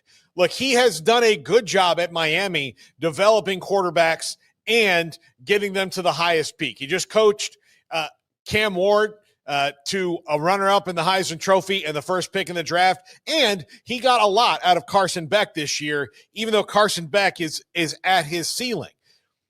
His play calling is good. His recruiting is good. He's got a good system there at Miami, and they have a great offensive line, mostly recruited by head coach Mario Cristobal, but he's shown what he can do, and he deserves a shot to be a head coach. Number 4, Brian Hartline. Buddy, if it's not now, when is it going to be? And I don't think, if I'm Penn State, I don't consider hiring Brian Hartline as the head coach and taking a big shot on him being ready. Now, is he a play caller necessarily? Well, he's done a pretty damn good job this year with Julian Sayin, a true freshman who, by the way, has not thrown an interception yet. Has not thrown an interception yet. That is unbelievable for I guess he's a redshirt freshman, but for a freshman quarterback to have not thrown an interception and to have thrown 25 touchdowns. Unbelievable. To get his ratio to 2-to-1 touchdowns to interceptions, he'd have to throw 13 in the next 2 games. That's absolutely crazy that has happened. So I think Brian Hartline showed that he's ready to be a head coach. The play calling is there. The recruiting is there. He's probably one of the best, if not the best recruiter in the country of offensive talent. And don't tell me he can't apply that to a head coaching job. I think Penn State would be crazy not to hire him. I think there are schools, big-time schools, like if Florida State opens up, they should consider Brian Hartline, because guess what Brian Hartline does? He goes into your state and takes your best player. Jeremiah Smith, okay? He does it in Texas too. Garrett Wilson. I can go on, and Jackson Smith and Jigba. I can go on and on and on. So why not hire a guy who's going into your state and taking your best players? I know it's his alma mater, but he ain't going to be the head coach there. Not yet anyway, until Ryan Day gets his fill or they get their fill of Ryan Day. Number 3, Rashad Samples. Garrett knew this was coming. I see him nodding. He interviewed for the Sam Houston State job last year that went to Phil Longo. Now, look, if North Texas, UTSA, Texas State, heck, Baylor should maybe even give this a thought if their coaching job opens up. But if any head coaching job opens up in Texas, they should hire him. Absolutely hire him. That not to mention anywhere else that might want to take a shot with him. But he is born and raised here in Texas, played at Skyline High School for his dad, who is a legendary Texas high school football coach. He is, in my opinion, the best all-around recruiter in the country, Rashad Samples. It doesn't matter what position he's recruiting. He can get guys there. He's at Oregon right now. They know they're not messing around. He can go to any state, anywhere, and get a guy, and he's ready to be a head coach. He is absolutely ready to be a head coach. Now, will he get a job at, say, Baylor? Probably not. But if I'm UTSA, Texas State, or North Texas, and my job opens up, I am calling Rashad Samples and seeing if he's a fit. Number 2, Glenn Schumann, one of the best recruiters in the SEC, a fantastic defensive coordinator. It's his time as well. I would not be surprised to see him wind up with an open SEC job, maybe even like Kentucky if that opened up with Mark Stoops, or Auburn if they can't get it worked out with John Sumrall. Glenn Schumann is a heck of a a coach to pick up. I think he is waiting around for a bigger job. I mean, he can go and take UAB or one of those open jobs right now if he wanted it, but I do think he's waiting for the right one, and I do think that job will be open this year or might already be open. Arkansas, another consideration for Glenn Schumann. I would not sneeze at if I were the Razorbacks. And number 1, Will Stein. Again, another guy who and he's young, so he may have to come and do the same thing Rashad Samples is. Heck, North Texas and UTSA could both lose their coaches this year. And if they hired Rashad Samples and Will Stein off of Oregon staff and brought them back here to Texas, that would be a really smart thing to do. I think Will Stein should be a head coach in this cycle. He could be a head coach in a lot of different places, but absolutely he will be a head coach in this cycle. I'll throw out a bonus who we don't have a graphic for. Kirby Moore, offensive coordinator at Mizzou, is going to be a head coach in this cycle, more than likely as well, unless he goes to the NFL to follow his brother Kellen Moore, who's the head coach of the New Orleans Saints. That's going to do it for this top 5. The Carnival begins now. Okay. I got a warm-up spin. That thing's going to fall over and It slice is. you. It's not in the best of shape right now. It's fallen over a couple times. All right. What was your first sports jersey? This one is Logan, Wolverine. Logan Begessi, our intern. First sports jersey. First? Yeah. Okay. Craig? I don't know. I probably had one that I'm not aware that I had because I was too young to recall that. But the one I remember wearing the earliest was and it's funny because yesterday at the end of the show, I talked about how I decided to cave and buy Sunday ticket for the last few weeks because it was like less than $100. And I was like, all right, I don't want to watch the Chiefs every single weekend, but it was a Chiefs Joe Montana jersey. Really? Yeah. It was a Joe Montana Chiefs. I was playing Pop Warner for the Chiefs. So I was like rooting partially for the Chiefs because I was on the Chiefs, right? And Joe Montana had just gone there. So I was like, Joe Montana and the Chiefs? Awesome. And so I wore a jersey for like Halloween or something. And that was the first one I remember. Man, it reminds me of my oldest brother, Robert. Before he left, he had Pat Mahomes. He had the best. He just loved Patrick Mahomes. Mine was Sonny Jurgensen, number 9, old Washington Redskins jersey. I was probably, the jersey might have been bigger than me. I looked like I was like a ghost wearing a long, but that's mine, Sonny Jurgensen. And would have been when we just moved to Virginia in 1967 or 8. Mine would have been, let's see, I was about 2 or 3 years old. I've seen this picture, and it's me, and I've got like my little helmet and my little pants on, and Danny White. You really are, and you and him are tight. Yeah, I mean, number 11, right? I wish it was. It was so funny when when I was doing the podcast when Braun, the guy who is the head of that company, called me, and I was doing it with Orlando Skandrick, and then he said, "Hey, how familiar are you with Danny White?" And I was like, "Oh, you mean my first favorite football player ever?" Yeah, go ahead, put us on the phone. Yeah, he was so good and never got enough credit for what he did because he followed Staubach. All right, I think you should be. I think he is a fringe Ring of Honor guy. Yeah, maybe as time goes by. Yeah. All right. How many seasons has LeBron James played in the NBA? I think I know this. Too many. Yeah, and my God, and I get it. He's had put up amazing numbers, and he's incredible. He's just at this point. Every single day, there is actually a story and a segment about whether he's going to be coming back to play because of an injury. He's incredible, and I'm not anti-LeBron. I will always defer to Jordan before LeBron, but like I don't get involved in all that. I don't care enough about that. But yeah, I just like it's like, what does the NBA look like? Because I don't remember at this point without you being involved in the lead story constantly. I'm glad for Jordan's sake he wasn't around in the. He wouldn't have made it, dude. I mean, but I mean, like in the era of like, what is this shirt that he's wearing means? That's what I mean. Jordan would have either just blockaded himself.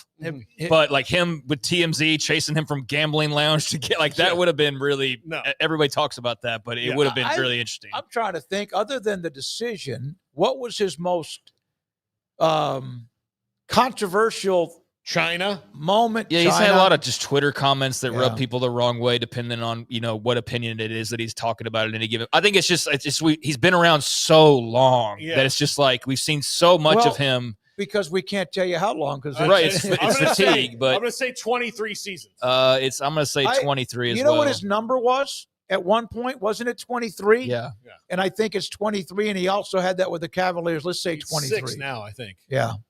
All right. 23. Boom! There we go. Well done, Paul. That was pretty easy, actually, because he was 17, 18 when he got to the NBA. He's like 40 now. So, he wouldn't have. Yeah, that was. But, yeah, I mean, that's incredible. Season debut last night. Timely, I see. 141 and 126 over the Jazz. Tipping off his record-setting 23rd NBA season, most in league history. I didn't know that. I guess I just didn't dive into that much. Surpassing Vinsanity at 40. He also extended his streak to 1,293 consecutive games with double-digit scoring, a run that dates back to 11 points Wow. and 12 assists last night. All Okay, right. next one. Which NFL coach became famous for his iconic association with cigars? Easy, Ditka. It's, Mike Ditka. The Bears. Yeah. Yep. Thank you Great for tight end as well back in the day. 85 Bears to Super Bowl 20 and was famous for his love of cigars, often giving them out in locker rooms. He has a Camacho Ditka signature. Get those at the Super Bowl. Featuring Honduran, Dominican, and Nicaraguan tobaccos. Ditka's cigar habit, mustache, and shades made him a pop culture icon celebrated in SNL's Superfan sketches. Andrew doesn't know this, but you and I, Smokey, have been to the Mike Ditka Super Bowl party. Yeah, it's a cigar party. Yeah, and it's fantastic. Like many times. And there's a bunch that they give away. It's him and Ron Jaworski. If we go to San Francisco this year, which, we'll figure that out maybe, then that will be something maybe we can attend that. You're already gone in Miami, but I brought back a haul for you. You did? Yeah. Yeah, you did. Rocky Patel handed me like 20 cigars himself. Yeah, they're fantastic. Yeah. All right, so there we are. Who was the stronger college football who has the stronger college football resume for number 9, Notre Dame or Alabama? And oh my goodness, a dominant 79% Alabama. Yeah, a lot of anti-Catholic sentiment today in the poll. I see that now, and I know it's social media, but I actually saw somebody, and they were being serious about and it was over the Notre Dame thing, and I just man, everybody just wants to be a victim, Joey I guess. Maguire. Yeah, it was about Joey Maguire. It's Yeah. it was when he popped off about Notre Dame and he pissed a lot of people off. Oh, he did. But then, there was one dude that's I didn't know he was anti-Catholic. And I was are you serious? All right. Alabama, Notre Dame. What do y'all think? I mean, as far as the schedule goes. Okay, Notre Dame has played and lost to 2 teams very highly ranked, Miami and A&M. They beat USC, top 25, and they just thumped Pittsburgh. So that's 2-2. Alabama, did they not win 4 consecutive games against top 25? Alabama. It's Alabama. Yeah. It's Alabama. I mean, it's no offense to Notre Dame, but they have a better schedule than Notre Dame does this year. Yes. And that's not always going to be the case, but they have a better schedule. So it's Alabama. Okay. All right. Yeah. Would beating Texas A&M truly mean anything for Texas at this point in their season? One, anytime they can beat A&M, and they usually have, then yes, that's the answer to that. But doesn't erase the collapse. Wow. Yeah. Upside down horns. Andrew. Yeah. We just lost UT Parking. I haven't seen him in a while. Paxton. Yeah. It could save the season if they finagle that 9-3 last team in kind of a thing. But given what we saw last night, I think they're kind of cooked, even if they they dropped. Paxton sent me a text and he said they'll probably drop to 14. And then he went, wow, because they were 17th. Yeah, we didn't really talk about that. I was actually proud of the committee, not because I was rooting for them to tank them, but the fact that they didn't boost them up because they were a brand like we assume that they will for most teams like a Texas. They said, no, we're gonna crush them like we would other teams. And so I want equal treatment across the board, regardless of what your helmet looks like. And so I think that was the case certainly last night. And I mean, I don't know what the base of the voters is here. It could be 67% that are not Texas fans, but I think if there was a chance you could knock A&M out of the playoff and beat them, then that would be overwhelmingly yes, it saves the season. But since you do that with a win, even you could just hurt their seeding or maybe their SEC title spot or something. I don't think it means as much, and you're far more focused on your struggles than you are about A&M and biting them. It would not surprise me somehow if that game in less than 2 weeks they play it and Texas wins it. And if A&M makes the playoff, and they will, that's pretty much solidified, but that would put a big hickey on their season unless they go on to win the national title. The way it's worded, save the season, no, it would not save the season. But I don't know. We'll get to that point. I think there were thoughts last night that it could, but I think a lot of crazy stuff has to happen. Right. Yeah, like when we were debating earlier in the week of like, if they're like at 14 or something, like they'd have a path and they beat A&M, but last night you're going, they got a lot of work to do. So yeah, I don't think it would be just they beat A&M, beat Arkansas, and they're in the playoff. That's not a guarantee. So yeah, I would say it doesn't. I don't know about collapse, but it doesn't erase a collapse. Well, I think it's a fair answer. Yeah, they were number one to start the season. So. Yeah, that's fair. That's fair. And when you saw that stat that there's only a certain amount of teams that have been ranked one in the preseason poll end up unranked, and we're like, they may not end up unranked, but boy, they have fallen like Clemson fell, like a couple of others did. By the way, S. Michael DeHart contacted Don Chimodor. Remember I told you the website is out now? Talked to the owner, said he'll be making an order soon. S. Michael DeHart, we appreciate your support of our sponsors, not only that, but also of our show. All right, Craig, do you think tomorrow with Off the Radar you'll have any viewership things? That came back, right? Yeah, Sports Media Watch clearly heard me complaining about it for about 7 weeks in a row, and they actually, for the first time since like the start of the season, actually had the ratings out in time. So I can get them from somewhere else. The reason I bring it up, Dennis Haiti in the chat was bringing up how ESPN, ABC are pulverizing Fox and CBS. Yeah. And like last week was a little bit of an exception. It was the first time they didn't have 2 of the top 3 games, which we touched on. Like it was a couple of other conferences had like 2nd and 3rd, I believe it was. But yeah, I'll have those tomorrow and we'll break it down. Regardless of if the usual site has it, I'll still have them from somewhere else. Yeah, he was probably commenting on when I said it 30 minutes ago about Tony Petitti. Yeah. So final thing, the jerseys that people wore the first day, remember? Vince Young, Bob Hayes, Jerry Levias, who was an old Oilers star. Let me see. I thought there was one or Bobby Lane, Len Dawson. Bobby Lane. You're older than me. How old are you if you're Bobby Lane? Oh, so, and Paxton said the question should be, would it save the season if Texas blows them out? It would be a lot better than it is right now with the disappointment at 9-3, although having 9-3 and being disappointed tells you where they think they are, and they have been the last couple of years. All right, Craig, thank you very much. Paul Catalina, Garrett Ross, and Brandon Rowe, thank you as well to Andrew Valade for being a part of it, our great sponsors. We're back again tomorrow at 3. We appreciate your time. I know we have Sam Kahn. We have SFA coach Colby Carthel. I think we might have Taylor McCarg and Max Olson. I'll know that in a little bit. Thank you. Good night, 365 Sports.